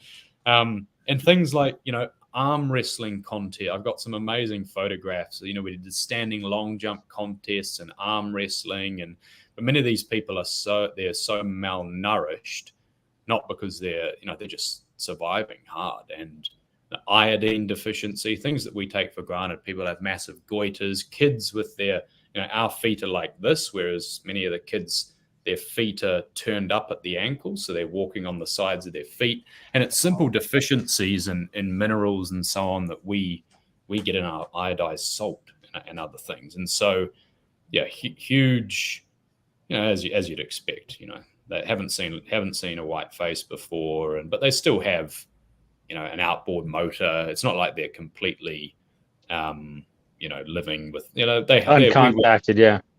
Yeah, they're definitely contacted by Indonesians and others, but they go out hunting. They're wearing laps and those homemade bow and arrows, shooting deer. Like I said, whenever we'd go out with a light at night, they'd be like, "Sweet, we're hunting," and so they'd come out and they'd be shooting deer, and we'd be trying to find little green snakes. Shout out to Ari. I don't know if you know who Ari Flago is. He's here in the United States, works with Quetzal at a really awesome zoo that's just doing really big things there out of Texas. But I've been following Ari's work for a few years now. And he's probably the reason why I have such a huge love for the Boelen's pythons, because I've seen the sacrifices he's done, read his books and whatnot. But seeing what he's done and the relationships he's built with people out there has just blown my mind. And it's not something where it's as easy where he's like, oh, let me bring my friends along and all that. Like, he tells me some crazy stuff that he's gone through, right? And it's not built for everybody. But I'm curious, you mentioned that you've also searched for Boelen pythons, and I'm curious, was it that rugged and hard for you too? Like, did you really go through some crazy stuff looking for Boelens, or was it just because of the parts Ari's searching in? I'm just wondering what your experience has been like. Difficult to say, obviously, because I don't know exactly where Ari's been. We do some pretty hectic stuff on a daily basis in other parts of the world. So was it, it was pretty standard field work type things. They live in these places, so you got to climb up a bit. I never went out without local people in those scenarios. I was taken to Boelens. I've never found one of my own volition, say, while walking through the scrub, and never saw one. I only saw them on eggs. Several wild individuals on eggs in those big sort of mossy swamp areas they've got up there, and a bit of walking through the bush and whatever, and a bit of climbing, but nothing too arduous compared to other things we do. But he's done a lot more in that area than I have, and so he's probably been to some more hardcore places. So what you're saying is there's places in the world where these guys know exactly where these snakes are laying all the time, and they could just take you there and be like, yeah, this is where they come and lay. And then they also, from what I understand, collect the eggs, and that's how the trade works for them, as far as them getting money out of it and whatnot, right? Exactly right. And we've been pushing for a number of years. It's something we discussed with the Indonesian government with that IUCN hat on. We would really love to see. So how to say this? If you take something out of the wild and you put it into captivity, let's say you guys, and you make money out of your animals, then the animals that you sell you make money in your closed cycle captive breeding facility, and there's no reason to really give a shit about the wild population anymore. Because you might, because you're affluent and you care, you're conscientious, and you care more about the animals and where they come from. So you may give back, but a lot of people who are sort of living more day to day, if they're getting all their money from their own little captive breeding stock, then the forest can burn down for all they care, because they get their livelihood from those specimens within their closed cycle setting. But if you have a constant connection to a wild population such that you're making money out of it, you automatically have an incentive to ensure that that population remains healthy, robust, and can be sustained in the long term, because those benefits can be sustained. By the same token, you want to make sure the habitats they breed in are also kept intact, which has conservation benefits for a wide range of other species, birds, mammals, insects, whatever, that live in those areas. And so we've been trying to work with Indonesia to set up a sustainable harvest, or what under CITES we would call ranching. Basically, yeah, local people know where these animals are. They're custodians of them. They're worth a fair whack in the pet trade. Indonesia really should, I don't want to say too much, but we believe it would be worthwhile for them to consider legalizing that wild harvest, or that ranching of juvenile snakes, because it is illegal, despite what people think, of juvenile snakes, such that they can be sold for a nice price, and that money goes back into at least a good chunk. You know, there are costs that traders incur and so on, and everyone needs to make their dime along the supply chain.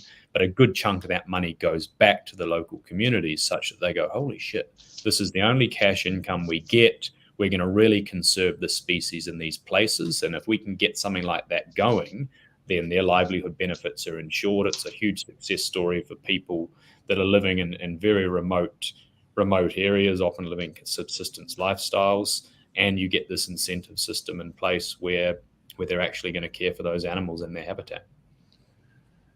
Now, in the habitats where you're looking at these bowline pythons, you know, how different is the, you know, weather element? Like, you know, because I know that there is a cooler temperature that bowlines prefer a lot more than other snake species out there.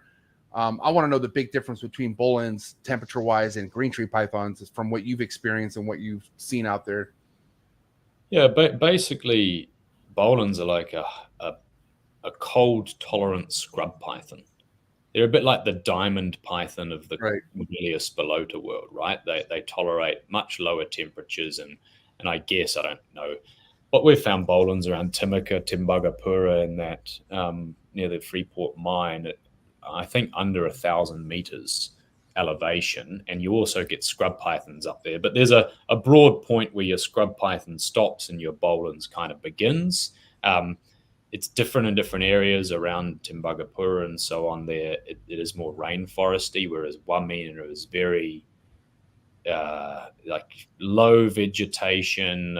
It's just high. You know, when you go up elevation on a mountain and the trees get smaller and they get a bit more woody and it's a bit more closed and it's wetter because the clouds are condensing and dropping a lot of rain. That's sort of what it's like there. And yeah, I mean, there is a shitload of habitat. You know, you could potentially. So are bowlines found on both sides of the mountain range, or just one? Both sides. Mm. And the nearest species of chondro is what being found next to bowlines. You feel like if you're looking for bowlines, what's the nearest species of chondros you would find if you were to like look in the area or whatnot? Basically all of them. Just depends where you're at. Yeah, you get pulcher meeting bowlines. I mean like high elevation, like where you're saying any of them go that high in elevation too, like where you're finding chondros, where you're finding bowlines. You can find them side by side. Yeah. Wow, that's awesome. Lisa has another great question, and this also stood out to me because one of the things I found interesting about bowlines was how they're being found nesting, like almost in tree trunks, like crazy deep nesting, which they have everything that they need there. But with chondros, right? Like you see a lot of people, even myself, my very first chondro clutch, the female seemed like she wanted nothing to do with them. She scattered them all over the enclosure. And I'm noticing like, wow, this happens to quite a few people. And, nesting is one thing that takes a chondro breeder to figure out, shout out to Ryan. Ryan Young helped me out this year and made nesting a lot easier for me, because now I put them in a rack system as soon as they pre-lay shed, and, they do their thing. But what are you noticing as far as what are chondros really nesting like in the wild? Like how are they really laying eggs in the wild from what you're seeing? Is it high up in the trees? Is it on the floor? I probably can't claim to be a chondro expert because I really haven't seen many breeding in the wild or nesting in the wild. I've never found one myself. I've found juveniles all clumped in an area with umbilical, wet umbilical cords still hanging out, and I've spent fucking days crawling around under the fallen logs and the vines trying to find the eggshells. Never did. I've been taken to them on Biak to 2 different nests, and they were both in ferns. When like the top of the ferns are all green in the ferny part, and then you go down and it's almost, ferns have that sort of like hairy stuff on them. Yeah, right.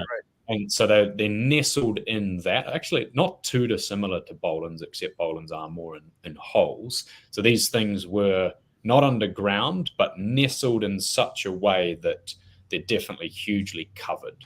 Protected from the weather, yeah. Protected, and they're getting bugger. It's very dry in there.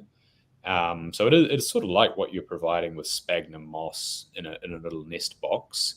Mm-hmm. What more to say? These were disturbed areas on the edge of villages. It was not primary rainforest. I guess there was primary rainforest nearby, but it was the sort of habitat that when the babies are born, they are emerging into the exact type of habitat that those juveniles want to be in. So they weren't in closed canopy rainforest. They're in quite open stuff. There's a lot of sun hitting at least the top of the ferns. And then and they were wrapped, obviously they were wrapped around. We didn't disturb them, and I saw them once, and that's all I really know. But are they in the trees?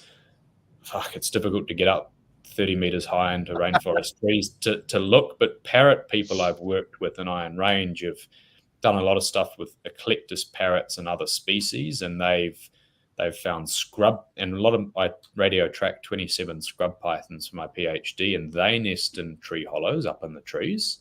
But of all the hollows searched by parrot people and so on, doing the hard yards, climbing, using the plumber's scope cameras, never found anything that might be suggestive of green pythons nesting up high, which if you look at the size of the juveniles, there would have to be some pretty small vines and things hanging off the right tree for them to actually get down back to the ground, which is their main habitat. So my semi-informed guess is that, like the 2 I've seen, most chondros are nesting on the ground. So something just crossed my mind. There was a chondro breeder, can't remember who it was. It's been around for a long time too, but he's always preferred to keep the neonates warmer than the adults. I forget the reason before. I think because he had a lot of prolapses or something like that, but he noticed that keeping them warmer, he's had more success. And do you think that makes sense to you? Keeping your newly born, not fully established neonate warmer than you would typically keep your adults? Yeah, possibly. I don't actually know the answer. I don't know if that is true physiologically, why that would be the case. We've done you certainly use a temperature gun. I've done a bunch of experiments where I tried to use temperature to explain the different polymorphisms and the color morphs. And the red and yellow juveniles, they heat up in the sun a hell of a lot quicker than green animals do, which may be to be expected. So maybe they do want to run a bit hotter than a green adult. Why? I couldn't really tell you. But if it's working for them, I'm a big believer in do what works. And so if that's working, that goes for the yellows too. The yellows, you find them and they're warmer. They heat up faster than the greens. They heat up the fastest. Really? Wow. Yeah, I mean that makes sense because they're darker. So No, the yellows. I said. No, the yellows. Oh. Are you saying the yellows heat up the fastest? Oh, I thought the red ones heat up quicker. No. I mean, No. it's not much slower. The big difference is the juveniles to the adults. But yeah, the yellows are slightly faster than the reds. Well, that could be because they're smaller too, right? No, I mean, I'm Takes so They're slower mentally. Just kidding. Come on, Marshall, get it together. taking sibling animals, some of which are yellow and some of which are red, and then taking them out of the enclosure, putting them in the direct sunlight, and then constantly testing them with a temp gun. And yeah, the yellows heat up fastest, and the yeah. But if you're asking the greens why they heat up slower, it could simply be a size differential.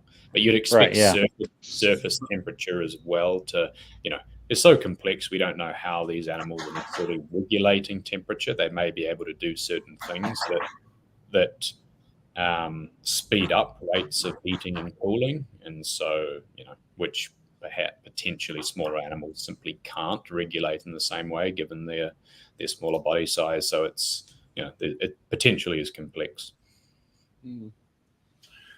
Now, another thing about chondro breeding, almost in any sense, a boreal species, cycling is always talked about, either food cycling, temp cycling, light cycling. I really want to talk to you about light cycling and how important you feel like UVV lighting is, as far as kind of giving something that a chondro should have in captivity. And the reason why I asked is because, I've had a conversation with Ryan about how chondros will always seek something to give them shade or something that kind of like where they feel like they're being hidden. And no matter what you do, if they feel like they could go under something to be dark, they'll prefer to be hidden and they don't want so much lighting and whatnot. And I want to hear what you have to, say on that as far as light cycling goes.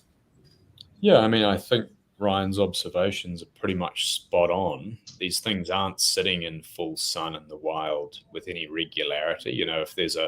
If they're sitting here at sort of 2 meters above the ground during the day, and the light as the day progresses moves over, hits a canopy gap, and they spend 30 minutes with a bit of sun on part of them, that happens for sure. But they're not basking. Let's say ambient temperature is sufficient.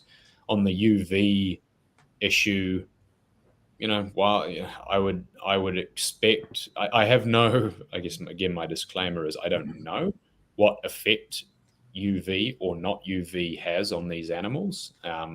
That's something that could be quite easily done experimentally, but so I don't know what the effect is, but just as someone that broadly understands animals and their physiologies, I would suspect that animals in the wild are getting UV, just like we get vitamin D from the sun that we need. And if we spend all our time in front of the computer inside, we will start to see symptoms of vitamin D deficiency.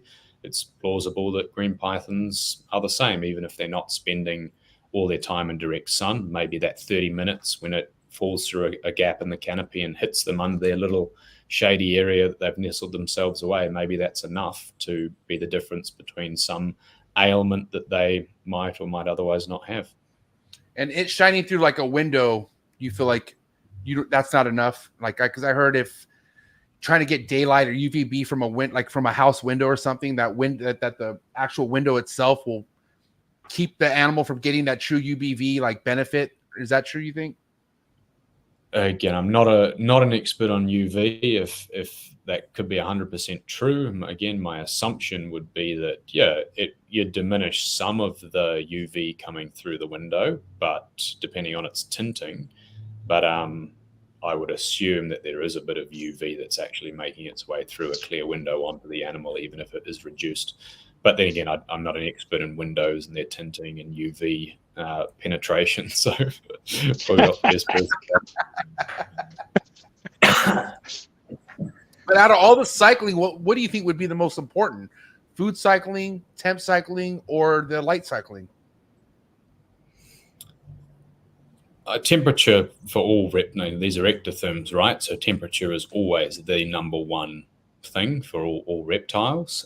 Cycling of it, I guess it depends on what you're trying to achieve. If you're trying to breed, then we know that drops in pressure and temperature and other things can stimulate breeding. You guys know that better than I do. And so if you're trying to do that, then yes, cycling is important.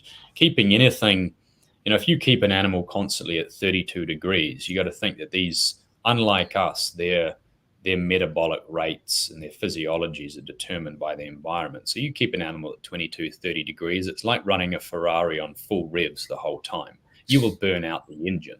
So these animals do need to be cooled, and they can get significantly cool as long as they have the ability to heat up at some point in the day. I'm sure I've told this story at least to Ryan and others in the past, but I've found chondros hunting at night and their body temperature was 5 degrees Celsius.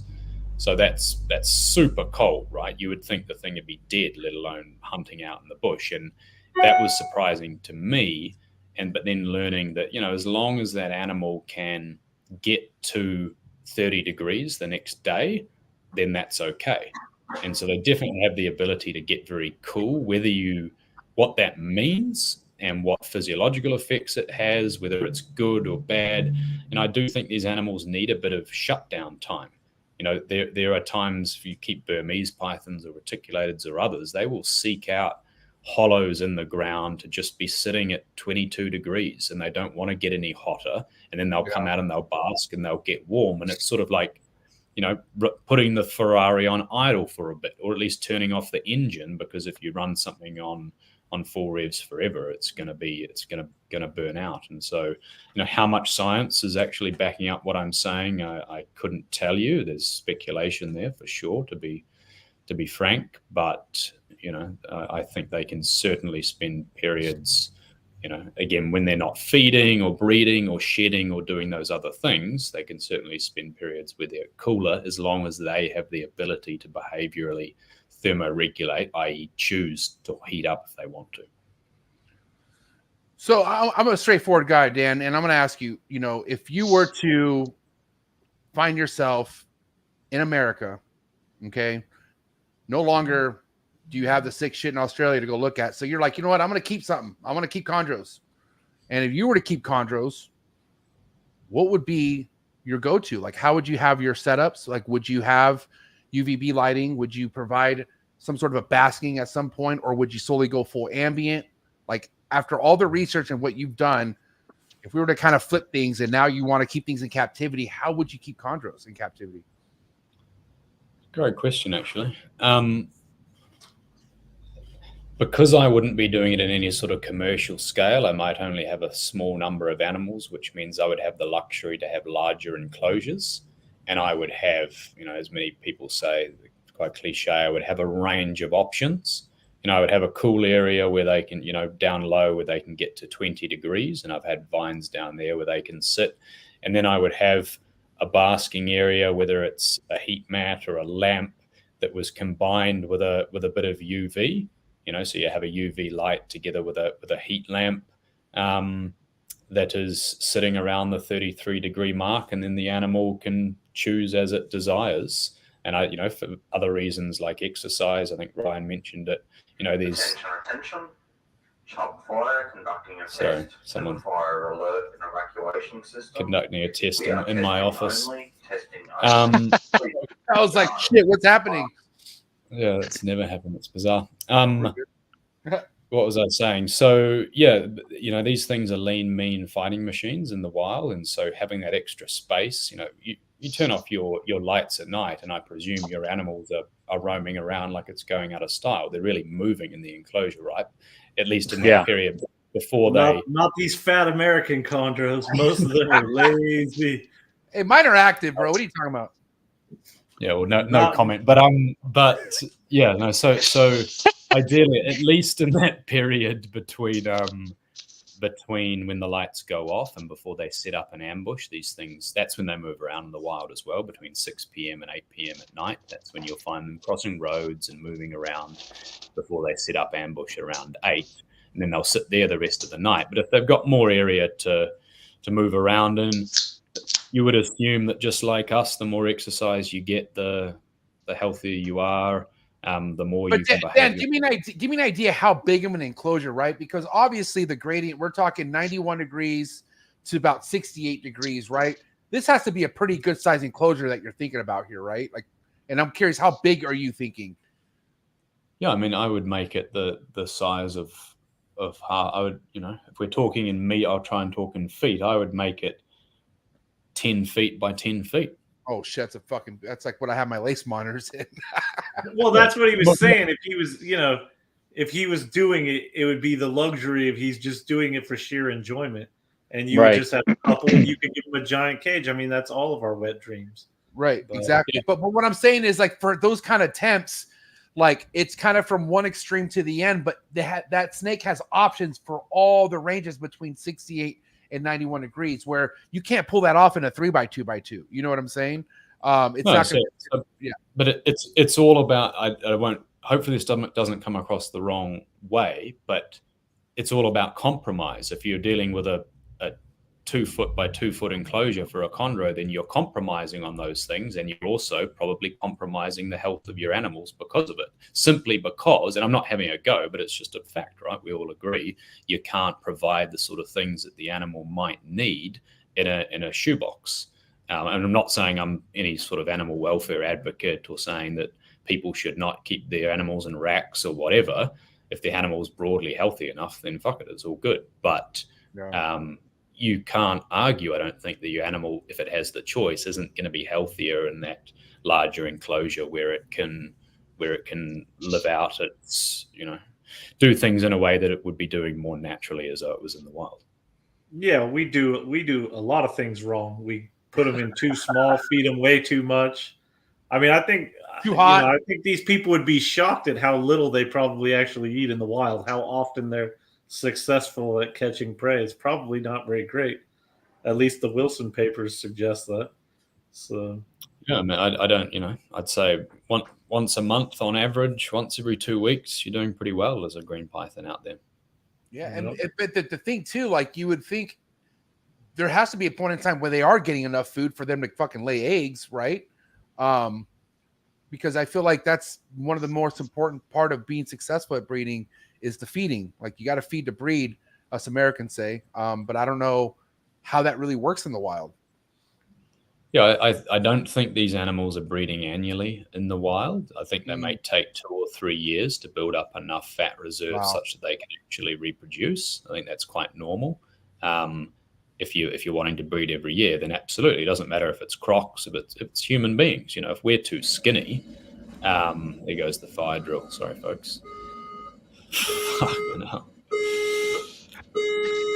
You guys talk among yourselves. I'm going to mute myself to say, oh no, it's done. There we go. We're good. Thank God. Oh, there you go. wasn't burned to pieces. Always good news. Yeah, what was I saying? Probably nothing of importance, but yeah. Marshall, come on. I know you have questions. I don't want to be hogging the whole episode. So what do you got? So back to the travel thing. If you want to see green pythons in the wild, what is the easiest place to get to? I assume that would be Australia, Cape York. Is there anywhere in Indonesia that would be easy to get to and the most likely place you would be able to see them? Yeah, I mean, these days, when I did it, it was far more like it's super open now. Much of that Indonesian side, PNG is still pretty dangerous, and relative to, but I guess these days US can be quite dangerous in places. For fuck's sake, sorry, folks. Good. We'll just mute him for now. Let us. No, but why, Marshall? Where are you trying to travel to, man? You trying to go see him in the wild, or you think he's done? Are you good? Yeah, sorry about that, guys. Yeah, so fly into Sarong. I think you fly into Singapore from LA, and then you go to Unjut to Makassar, and then you can fly direct into Sarong. Pretty difficult to see them around Sarong because they've cut the forest back from town, but get a boat out to Wagio. I sent a mate there the other day from the States. Just told him, go here, speak to this person, and turned up and hung out on Wagio, did a bit of diving. Didn't find any chondros. He found a scrubby and a bunch of Candoia and other things. But, or Biak even. Biak just depends how sort of gung-ho you. It helps if you speak the language, obviously, but you can use sign language and whatever. Like, I need a car, and they'll eventually figure it out. And so you can, you throw money at anything and you can make it happen, right? And you get a few mates in a car, fill fill it with beers, and just go out looking for snakes at night.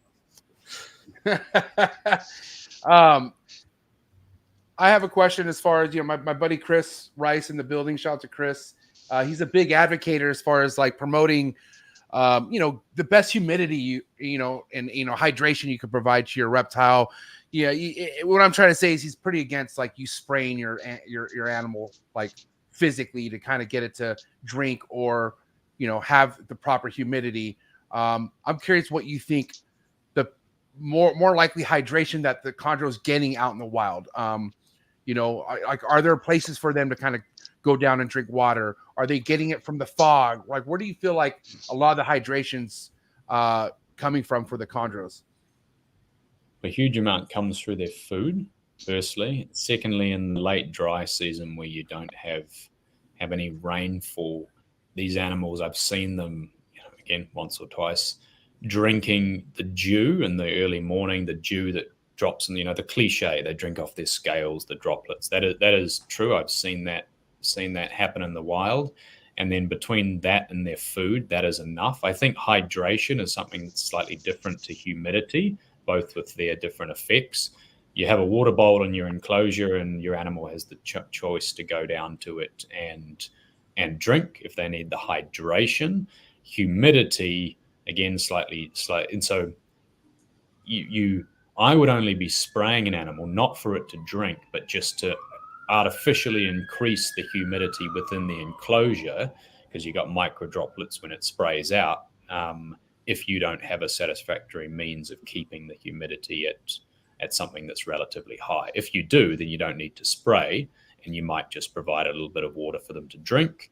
If you can't get the humidity right out of a mister or whatever you may have, then the odd spray every now and then is not going to hurt. But don't be under the illusion that you're doing it necessarily for hydration. You're doing it to increase the total humidity, relative humidity in the enclosure. And the humidity in the wild is pretty consistent from what you've seen, or I know there's dry seasons, but like I don't know. I mean, is there quite a bit of stuck sheds happening in the wild from what you've seen on chondros out there, or I'm just curious as far as the humidity. You know what I mean? I've never seen a stuck shed before, but then again, the probability of coming across an animal during a shed process is relatively slim, despite all the ones that I've seen. Quite a few animals have, cut tails, and so it leads you to wonder: is that a rat that's bitten off its tail, or is that a shed that's been stuck several times and has just eventually dropped off? That's plausible. I can't say either way. It's probably happened before, but who knows with what sort of frequency. We're dropping to sort of 60-70% humidity in the dry season, so quite low, and then we sit at sort of it might be slightly higher under the rainforest canopy, but certainly in the open it gets down to that, and then it's sitting consistently above sort of 90 to 95 in the wet season, and obviously 100% humidity when it's raining, which is pretty often during the wet. So 60, 70 is considered low. That's fucking crazy. Oh my God. I'm in California and it gets dry as shit where I'm at. Like literally, if I leave my door open to my room, it drops to 25, 30 humidity in my room, just like that. Yeah. So yeah. Wow. The driest periods for us here are, 60%. Doesn't that sound luxurious to you, Ryan? I mean, I guess it doesn't feel luxurious, but imagine having to have that kind of humidity. I mean, we're like 15% around here most of the time. It's super humid here. Pretty much much all your southeast Alabama. But I run a room humidifier, so my snake room's 75, 80%. Yeah. In the summertime, we're up in the 80, 90% range pretty much all summer outdoors. Yep. Now, other places obviously range differently, right? Like if you go to PNG or Australia, like what part is more humid, you feel like, consistently? No, they're not too dissimilar. I mean, the further north you go into New Guinea, places like Nwagio and Biak sit on the equator, and so they're at 0 degrees, and so they are just more or less constantly humid. There's no real you get a slight monsoon or a wetter period and a dry period, but certainly we call where we are the wet dry tropics, and so it is quite dry in the dry season where you don't, and you also get that around Morocco and that Transfly area in southern New Guinea.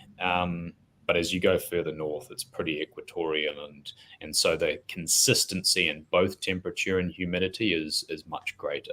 Chondro, as I said, you're getting down to 5-10 degrees in some of the higher areas in chondro habitat during the winter dry season here in Australia. In a lowland part in the winter, in the lowland part of, say, Biak, you're probably not dropping below 22 degrees. And so there is variation there, but chondros are robust enough to, and I suppose they're evolved or adapted at least to some degree to the different microclimates in which they occur.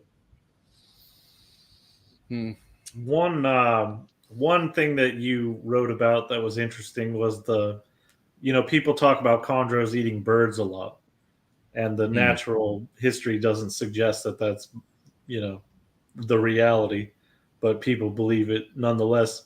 When you were studying those starling nests in Cape York, wasn't there the situation where the scrubs and the water pythons and stuff would go up the trees to eat the birds, but the chondros hunted the rodents that came to eat the leftovers from the birds?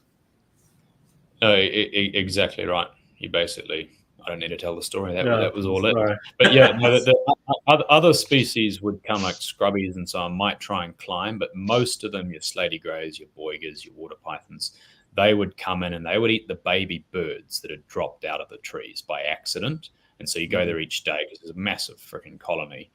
And so you'd find them and they would be cruising. So normally a scrub sets up an ambush, right, for a wallaby or a bandicoot and whatever, but they change their hunting pattern to begin this roaming strategy where they just pour across the ground looking for dead or dying baby birds. Whereas the green pythons were like, nah, we're ambushed till we die type thing. And they would set up nearby on a little log or just in a coil on the ground. And they obviously aren't going to ambush motionless dead baby birds that are 5 meters over there.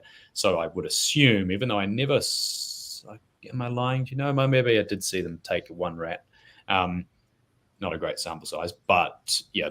And so I suspect that they were eating the rodents that were coming to eat the baby birds and the seeds dropped by the adult birds above. Yeah. And so the answer is, yeah, I think we found that they definitely eat birds, because I think we found 3. Again, I need to go back and look at the papers. Let's say I got 100 or 200 maybe even diet samples from various chondros. Like I said, small ones only eating lizards. The big ones, 99% of the diet was mammals. I think 3 birds in the entire sample. Yeah. Now, on the years ago when I was talking to Dave and Tracy Barker, they told me about dissecting some freshly imported chondros that had passed away, and they were shocked at how much fat bodies they had, even though they looked really skinny and emaciated based on, what we think of as a healthy captive. And I was curious if you could expound on that, if you did any dissection or saw road-killed ones, and how much fat they actually have, even compared to, they're not round, they're usually kind of triangular shaped snakes in the wild. And we all want them fat, sausage, round snakes in captivity. Yeah. I mean, I've dissected a lot of them. I've also I think I've dissected about 15,000 reticulated pythons, about 10,000 blood pythons, and to have a reasonably good comparison with those sort of species. And you're right, the fatter ones generally have more fat, or maybe not more fat, but the fat bodies, how they sit in actual fat bodies all connected stringy. Together. That they are larger in those heavier bodied species, whereas and I guess the bigger the fat body, for an arboreal species, the more obstruction it gives to that locomotor ability through the trees. And so yeah, I mean, I've opened up chondros that had literally nothing inside them, no fat bodies whatsoever, just little red dots that would have been fat bodies, and then others that have big white fat bodies. You know, obviously the fatter the animal, the more fat it's got. I mean, the larger, rounder, more robust the animal, the fatter it is. But couldn't really speak too much to the, to the point of, do they have more than other species and so on. It's well, I didn't mean more than, I just mean that, we tend to look at them and like, oh, that snake, if it's got like a triangular shape, is emaciated. Yeah, it's too skinny. Yeah. And the reality is, this round look that we're going for in captivity is not what they are supposed to look. It's like in any snake, right? You're looking. There are wild animals that you can see their ribs, and that animal is not doing well. You shouldn't really see any animal's ribs. That you very rarely see the big fat ones. The odd gravid female, they get pretty fat just before they ovulate, and so some of them are pretty big. But a muscular animal where you can't see its ribs, that's a good looking, healthy animal in the wild. Yeah, just it's interesting because we hear a lot, like you said, most of the wild ones are 500 to 700 grams, and we've talked about 1,000-gram minimums for females to breed in captivity, and the reality is our 1,000-gram females are probably the same length as those wild snakes, so that difference is just literally 500 grams to 300 grams of fat is the difference. And just like obese humans, that's going to cause issues. Yeah, no, I suspect that's exactly right. So after in your, go ahead. Go ahead. No, go ahead. I was gonna say Ryan just fat shaming all our fucking snakes here in America, but just go ahead, Marshall. So in your travels, you mentioned talked about Vladimir earlier, and did you visit any of the farms, and kind of how were those set up? Look, I suppose it was a long time ago. Yes, I've been to most of them. I've done CITES missions to them. I've taken governments of the US and Europe to these farms. I've basically done the whole gamut under various different hats. And look, everyone is lovely. There's my disclaimer. Everyone is mostly lovely, but there's a lot of illegal trade going on. Even in, say, the non-Indonesians who are trading green pythons. It's sort of embarrassing when because I'm very supportive of trade, legal, sustainable trade, and the benefits, and then you take, because I'm not going to lie, I never lie, and so you take, say a delegation from the CITES Secretariat in Geneva to some of these farms, and there's all these animals there, and you're and you've got all these governments and high-profile delegates, and you say, these guys are really knowing what they're doing, and then you walk into the green python room, and obviously I can tell in an instant every single animal is wild. Yeah, clearly wild caught. Yeah, and then they ask me, so like, Dan, are these animals captive or are they wild? And I'll be like, maybe not captive, and no one, they don't really care, because the people in those positions they're pragmatists who get it. Countries like Indonesia, why would you breed them when there's so much? It's technically illegal, but who gives a shit? Rip up the law and take them from the wild, do it sustainably, do it well. And that's a far better approach, because they're freaking everywhere in the wild. But it's, if people are doing things to the letter, to the law, then yeah, technically none of those snakes should be in those farms. Back then, the only animals that were really being bred were the odd Alnusa, the odd Danny Ganellan animal, and then Vladimir was genuinely breeding designers. He had they had a great collection of animals, and I'm not going to name any names or any of the stuff, and I'm sure it's all water under the bridge anyway. It was so long ago, but yeah, he would, there were different markets. So even Vladimir and Terraria, the vast majority of animals that they were selling were illegally wild caught animals. Vladimir wanted nothing to, and Yuri Lukin wanted nothing to do with that. because they sort of made their money from genuinely breeding beautiful designers. Right. And so let's say the farm had 2 different markets, and they would separate the animals, they wouldn't mix them. So it was fine like that, but you could never, the people importing them could never argue that, yeah, they were just doing captive bred animals that were produced by Vladimir and so on. They'd sell the designer ones for a lot more, obviously, and then they'd sell the wild caught ones at the wholesaler rate, and it was just how it was. And a lot of the other guys were just not breeding at all. Again, not because they're lovely, awesome people, and they just get it. They get that there's lots of them. Why would we bother? It's like, would you breed pigeons or rats if I told you to? No, you'd just go catch them from the wild, and you'd save your time. You wouldn't bother feeding a breeding stock and spending all that money housing them. You just go get them from the wild, because there's no sustainability issue. And yeah, so I totally got it. It was just the legal technicalities, and the problem is the Indonesian. I can't say too much. Fuck it. The Indonesia really, in my humble opinion, could legalize a lot of that trade and just instantly solve many of these issues. And what's the incentive for them not to do that? Yeah. I still do a lot of work with all these governments, and so it's probably, because I hold these high level positions, me saying some of this stuff is problematic, if you feel me. Oh, okay, yeah, no, don't. Yeah, it's basically, sometimes it can work in certain individuals' advantages to, and I'm talking hypothetically, not about Indonesia, not about chondros. Hypothetically, it could be said, some may say, that it's in certain individuals' advantage for a trade to remain illegal, because then they have the authority over you and demand the kickback money to, if you want to trade this, I know it, I hold it over you that I know it's illegal, and therefore if you want to do this, you got to pay me money, and I'll let it happen, but only if I get my money.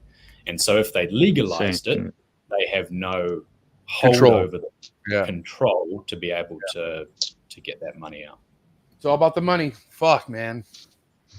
It could be about appearance too. If you're wanting to look like a conservation-minded government, Oh, got you.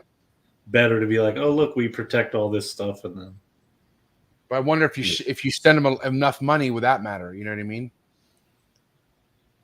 Yeah, look, I mean, it's so complex. I'm massively oversimplifying. I'm trying to oversimplify. It is, as you can imagine, with all this stuff, it's so complex. You got animal rights groups that are trying to shut it down, who don't have a fucking clue what they're talking about. They're just a bunch. Sorry, probably can't say too much on either. But they're just, it's just a complex space. It's like I heard you talking about US ARC, and I'll. No vested interest, don't really know who they are, but if they're the main organization that's protecting you, everyone listening, fucking throw your money at them, because you need a united voice to stand up for your pet trade, because the Humane Society of the United States puts $100 million every year into anti-animal use campaigns. They're trying to shut down and stop all of you from having your pets. They're seriously well funded. They're funded off emotion and outrage and lies and bullshit most of the time, where science supports what you do. Science supports, keep animals responsibly. Don't be a dick. Don't be cruel. Ensure good standards of welfare, etc. But you love your animals, and so you do that automatically. And so as long as those things are broadly being met, you're not hurting wild populations, you're not cutting down rainforests and doing all that sort of thing, then more power to you. If we can sustainably use nature and give it value, then we've got an incentive as humanity to keep it intact. And so that's what we're trying to achieve. It's just, there's so many forces at play. It's a complex political space. I need more beer like Marshall's got. Well, Australians know it well. They've had a rough go of keeping over there. So with heavy-handed government. Yeah. All right, check it out. We got a wrap-up question. Time now. I'm going to go first, and then either Marshall or Ryan could go next. But one of the things we haven't really talked about, in detail as far as chondros goes, the importation. And what I mean by that is, here a lot of people are pushed to not get their first chondro as an import. Like it's like a big no-no.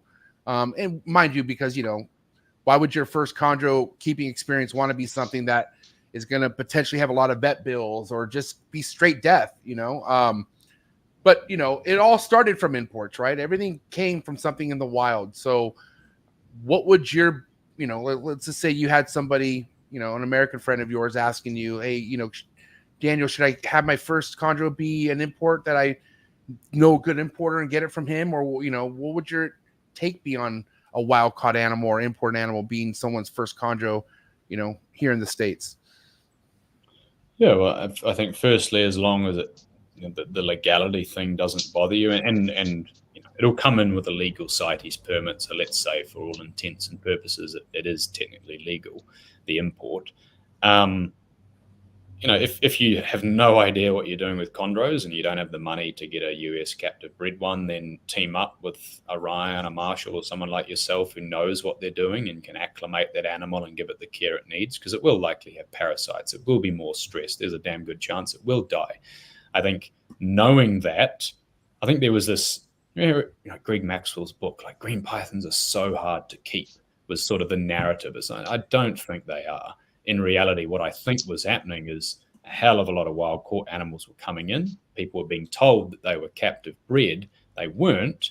They were filled with parasites. They were stressed because they were wild. And so people thinking they were captive didn't give them the care they need, or didn't give the wild animal the care it would need to acclimate itself to that captive environment. And that's why they went south fast and gave this overall impression that, shit, these things are quite difficult to keep. So the first thing, if you're going to get an import, is team up with someone that knows more than you do. And if they're kind enough, then they'll hopefully show you the ropes and you can go that way. But if you don't want to do that or don't know anyone, then it's going to make your life a hell of a lot easier to get something that's been captive bred in the US.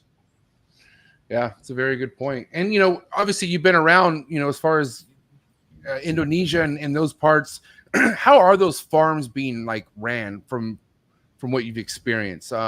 Because I know that there are well-known places over there that they go collect adults and they breed them in-house and then they sell the babies, and that's like the preferred thing they rather do versus just sell adults that they pull out of the wild. But how, from what you've seen, or I don't know, have you seen how farms are being ran out there?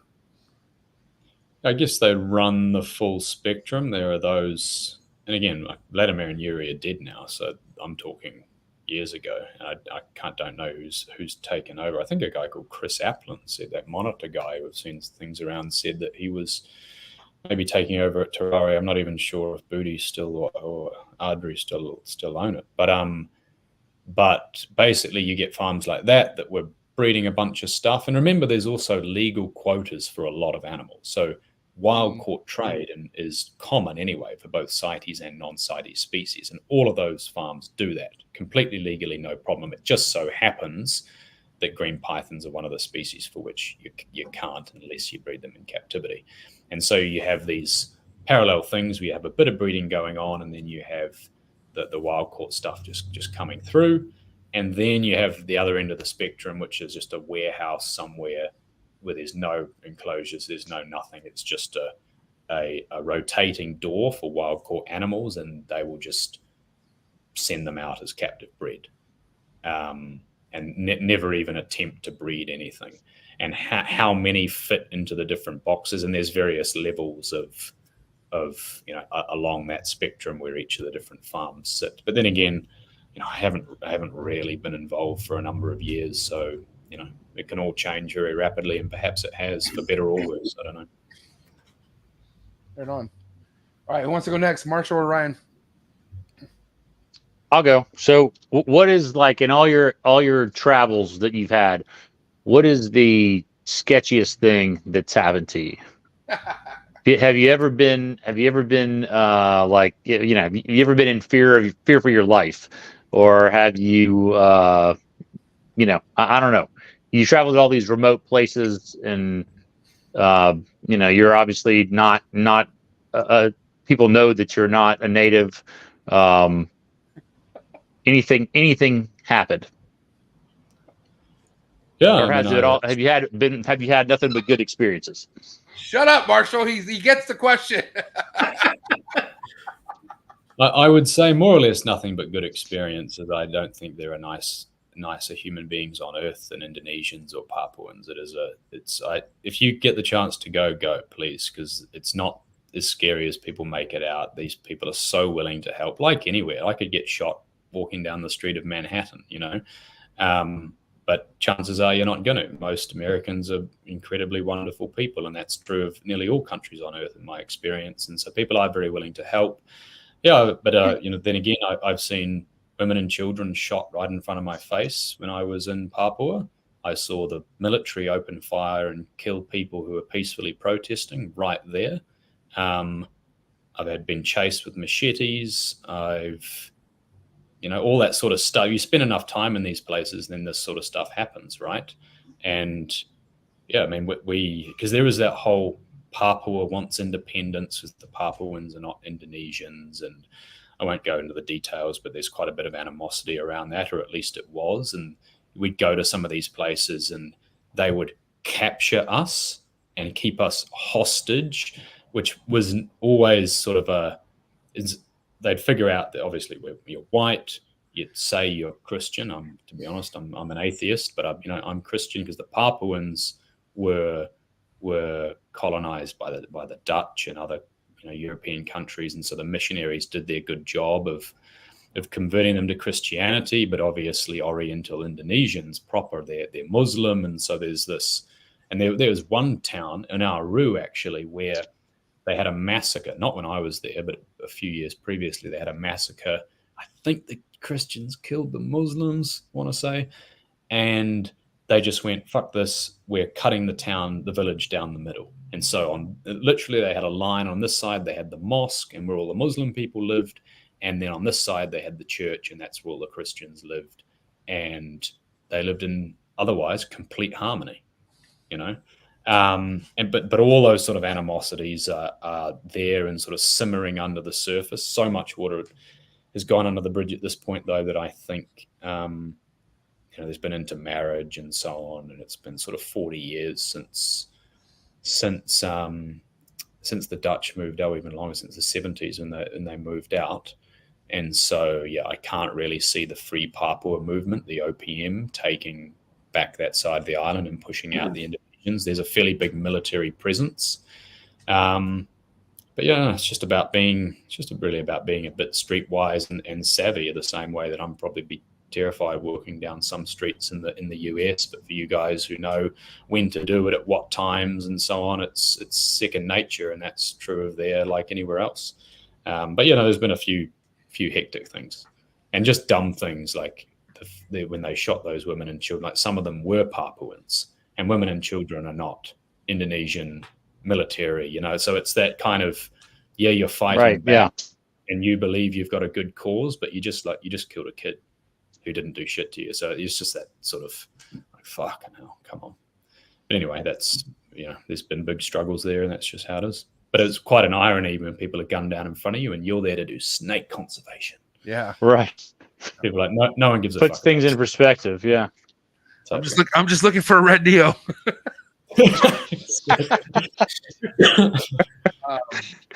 All right. What you got, Ryan?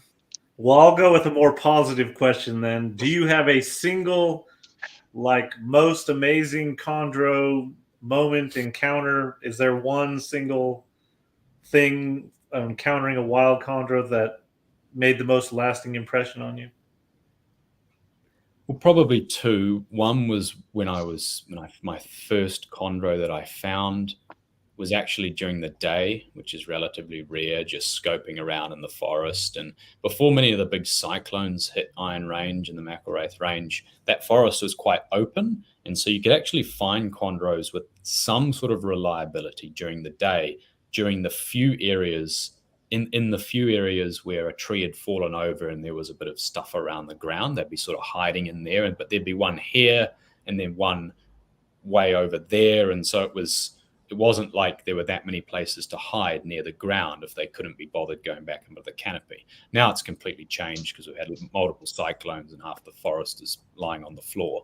But back then, I remember finding one during the day, and you know how they sit in their little coil, and fuck, they're just such stunning animals. And that blew my mind a little bit. And then the other one is probably I found an animal hunting at night on Wagio Island, and just stunning. You know, I think a full blue, seriously blue vertical stripe over the green, and then heaps of white all over it. And just, you know, when you're finding them yourself, it's, you know, when you're pulling them out of a bag because a villager's brought it to you, it's like, oh, that's beautiful, but it doesn't have the same ambience. But when you walk through and you see that thing glow in front of you, and you've been busting your ass trying to find it for the last few days, and then it's right there and it's as stunning as it is, I mean, far out. They're just, I mean, you know, that's why you do what you do, but there's something else.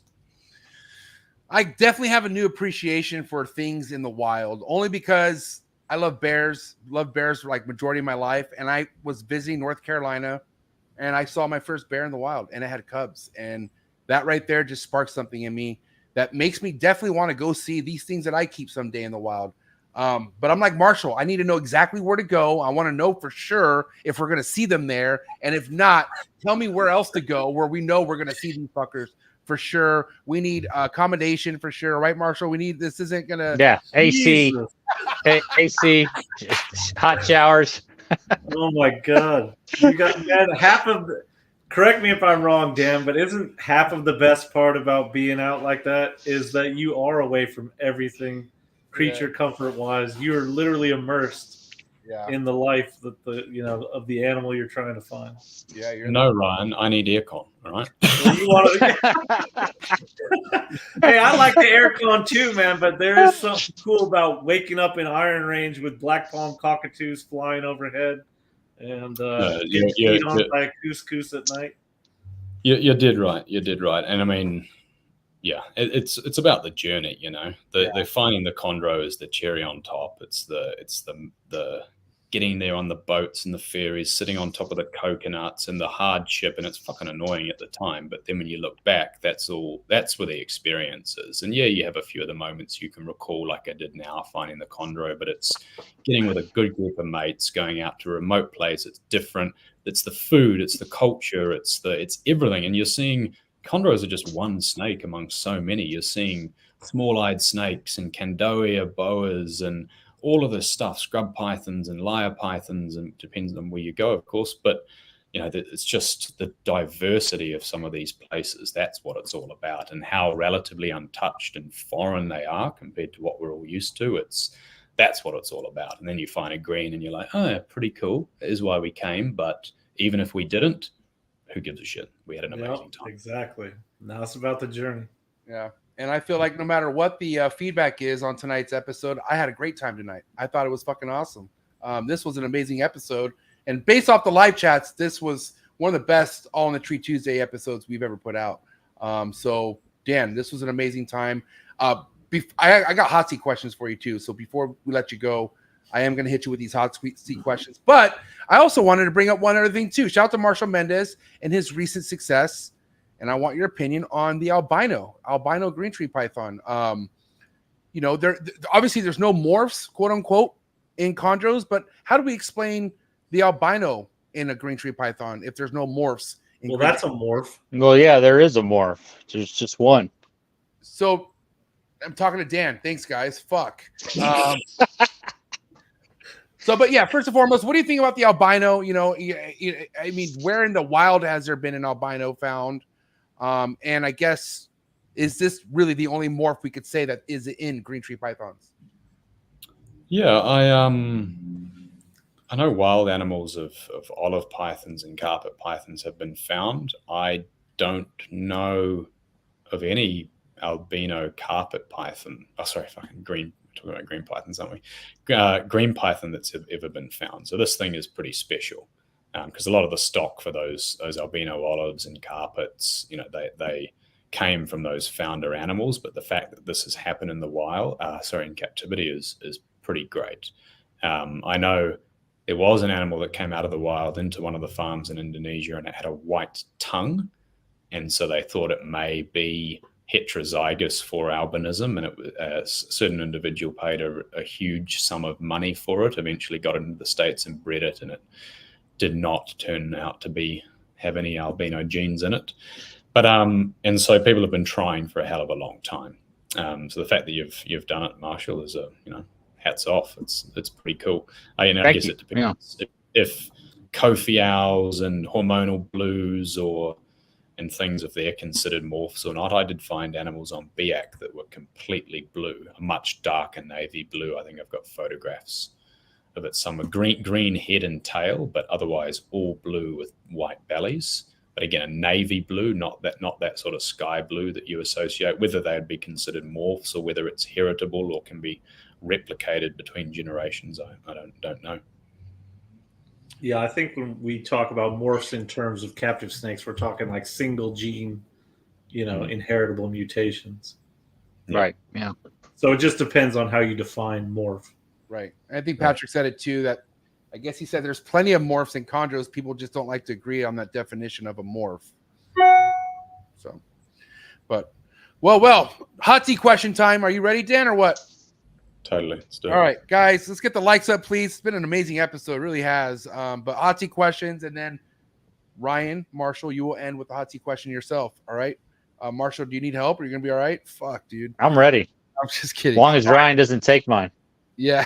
Well, I'll let you go first then. Yeah, you stupid bastard. All right. The way this works, Dan, the quicker the answer, the better, okay? But here we go. Hot tea questions coming in hot. Let's go. Frozen, thawed, or live is a prey item. Live. Would you ever cut a chondro egg, or would you never cut a chondro egg? I would cut it. On what day? Monday. I don't think he knows the incubation duration, guys. Like, you overestimate this. Okay.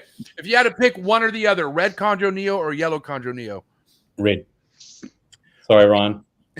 No, I don't hate reds, man. I got this rap for. Yeah, he does. He hates them. I'm telling you right now. He has this big stick up his ass with reds. I don't know what. I have a huge red collection. You guys just don't know. That you're willing to trade and get rid of for fucking some yellows. All right, going forward. Pre first shed meal or post first shed meal? Post first shed. If it came down to you saying yay or boo to imports for Australia, anything going in and out, would you say yes or no? Yes, with conditions. So yes, but with some regulated trade. That's what he's for. He would say yes. Okay. To spray or mist a chondro, or to never spray and mist a chondro?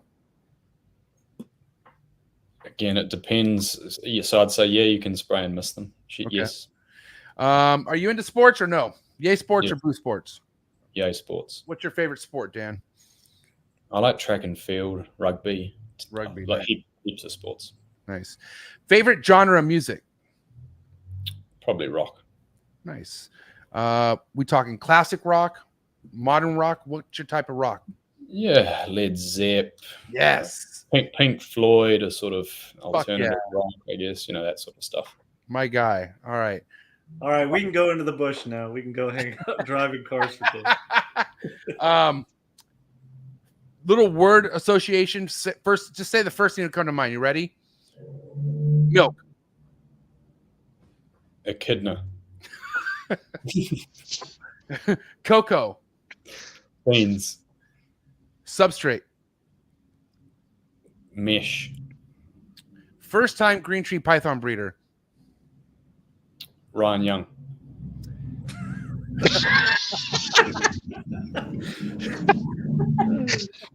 Favorite green tree python locality? Wagyu. Least favorite green tree python locality? Lero.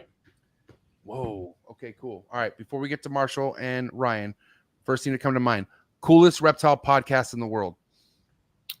This one, without a doubt. Yes. Fucking legendary, dude. All right. Go, Marshall. Marshall, go. Favorite North American snake? Oh, cool.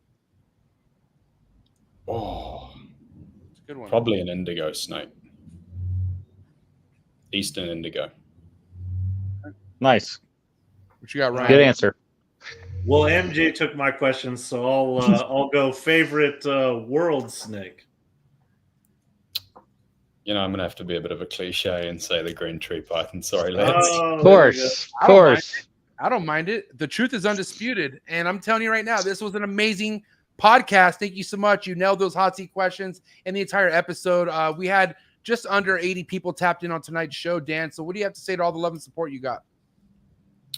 Well, a big thanks, and a big thanks to you guys for having me on. It's a pleasure to chat with you about something I'm very passionate about. And hey, I get in and out of these places every now and then. If you guys want to, if you're genuine about seeing some shit, and the people on the call, if you want to put together a bit of a tour, do some names, I'm happy to take you out to a place like Wagyu and walk along some tracks with somebody.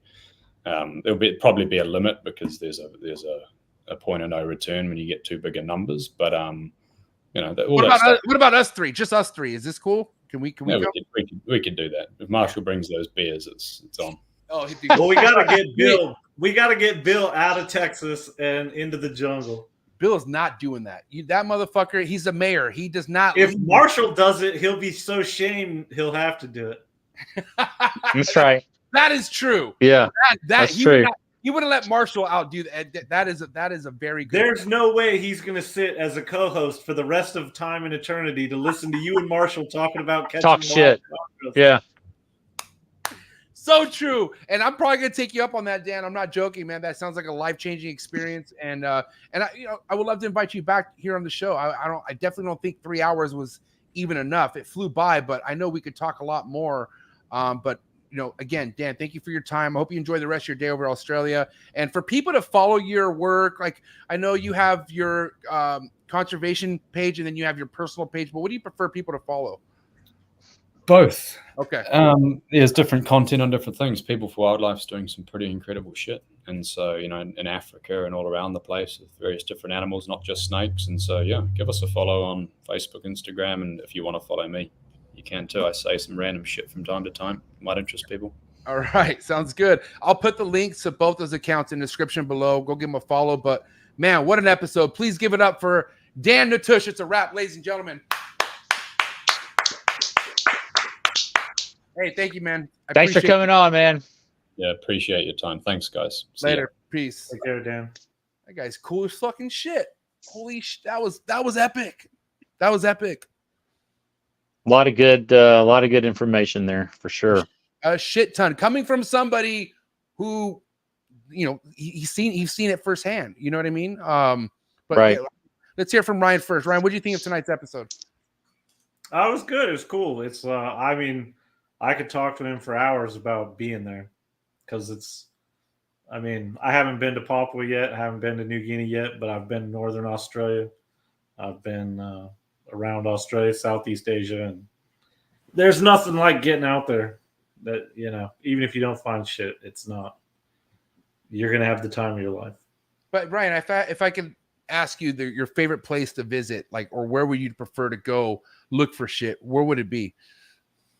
Well, Australia is great because it's basically, it's comfortable to be an American in Australia. Right. The things are all familiar. Everything's familiar. But you can still find true, you can get hundreds of miles away from other human beings out in the middle of nowhere and find wild pythons. So it's hard to beat that. But I would love to find a wild chondro. Missed my chance in Iron Range, but it won't be the last time I look. So you have not seen a wild chondro ever? No. Wow. Dude. All right. We're gonna need. I've seen other wild pythons. I've seen a handful. I've caught scrubs, olive pythons, antarisa, stuff. Plenty of stuff. One thing I couldn't stop thinking about when he invited us, I was like, dude, what if I gave one of those tribes people some of my chocolate? Well, they probably have their own stuff that they could give you. Yeah, no shit. I'm sure they do. I don't think I'd be down for their shit. I'd be scared, bro. But Marshall, what do you think of tonight's show, bro? I thought it was amazing. Yeah, I got to talk to Dan, like I said, at ICAST all those years ago, and just talking to somebody who's actually been there, seen it, experienced it. It was amazing. He's a wealth of knowledge. Yeah, and I'm not joking, man. I think we should maybe talk more seriously about taking a trip out there someday. I would really be down. Well, I'm going, so it's just a matter of who and when. All right. Well, then fuck it. Then we got to talk to Bill and then we got to plan this shit. I'm down. It's going to be sick. I wonder what their Wi-Fi is out there. Wonder if I could get what are their tribe? Like if we go to one of these like tribes people, if I could talk to their head person into doing a show with us, that would be fucking sick. You know what I mean? Well, Dan Maliri just posted he was coming back from Biok and he had Wi-Fi on the ferry for 12 hours or whatever. Damn. I'm gonna have to look into this. But guys, appreciate you two so much. Please go give Ryan Young a follow on Instagram, Molecular Reptiles, and again, my man Marshall Mendez, Red Mountain Herps. Both these guys coming to clutch as always, but give it up for these two. It's a wrap, ladies and gentlemen. Good job, Marshall. Thank you. See y'all. Thank you so much. Have a good night. I'll catch you guys next time. Thank you. Later. Peace. Guys, thank you. 3 hours. They did not seem like 3 hours. This felt like the old school days when I used to like, man, if you go back to some of my original Trap Talk episodes, I think 3 hours was like my average. So it's kind of cool to get these motors running past 2 hours again. Feels good.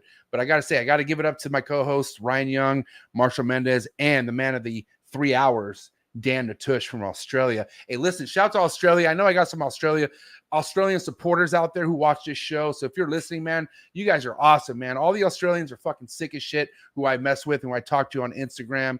So I just want to say shout out to all the love that I've gotten over there in Australia, and appreciate everyone right here in the chats. The real ones who stuck by this whole 3 hours. You guys are, I mean, Patrick Holmes, you know, Christopher Rice, Lisa, you killed it tonight with the questions. I might have to bring you in as a co-host. I'm not joking, but Lisa killed it big time. So again, all the interaction, all the feedback, you guys are all welcome, by the way. I know you guys all said thank you in the chats, and I just want to say thank you also for being here, because it's all about us learning and having fun. This is definitely a podcast I'm gonna be listening to tonight. I gotta tell you, I enjoyed it just as much as a lot of you guys did in the live chat. So if this was your first time hanging out, man, hit that subscribe button. Help me get my subscribers up, because I you know, they need to get up. So get the subscribes up. Drop a comment in the comment section.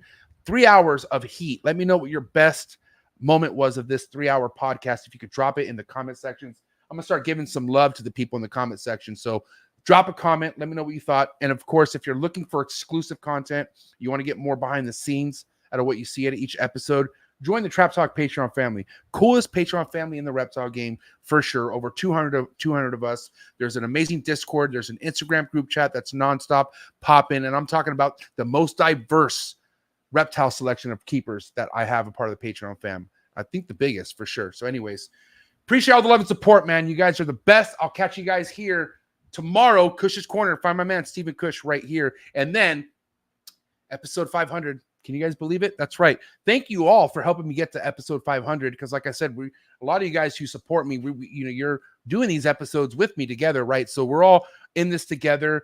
And thank you so much for helping me get to 500. But don't miss my episode with my wife. All right. I'm bringing Lily for the first time to Trap Talk. And she's someone who's been around all these reptiles for 7 years, like myself, and has a lot to say about what she's seen and what she, you know, I don't want to give you too much, but it's going to be something you don't want to miss. And it's going down here Thursday, 6 o'clock Pacific Standard Time. Coolest reptile network in the world. And that's a fact. That's the fact. Truth is undisputed. Have a good night, guys. Thank you so much. Episode 499 in the books.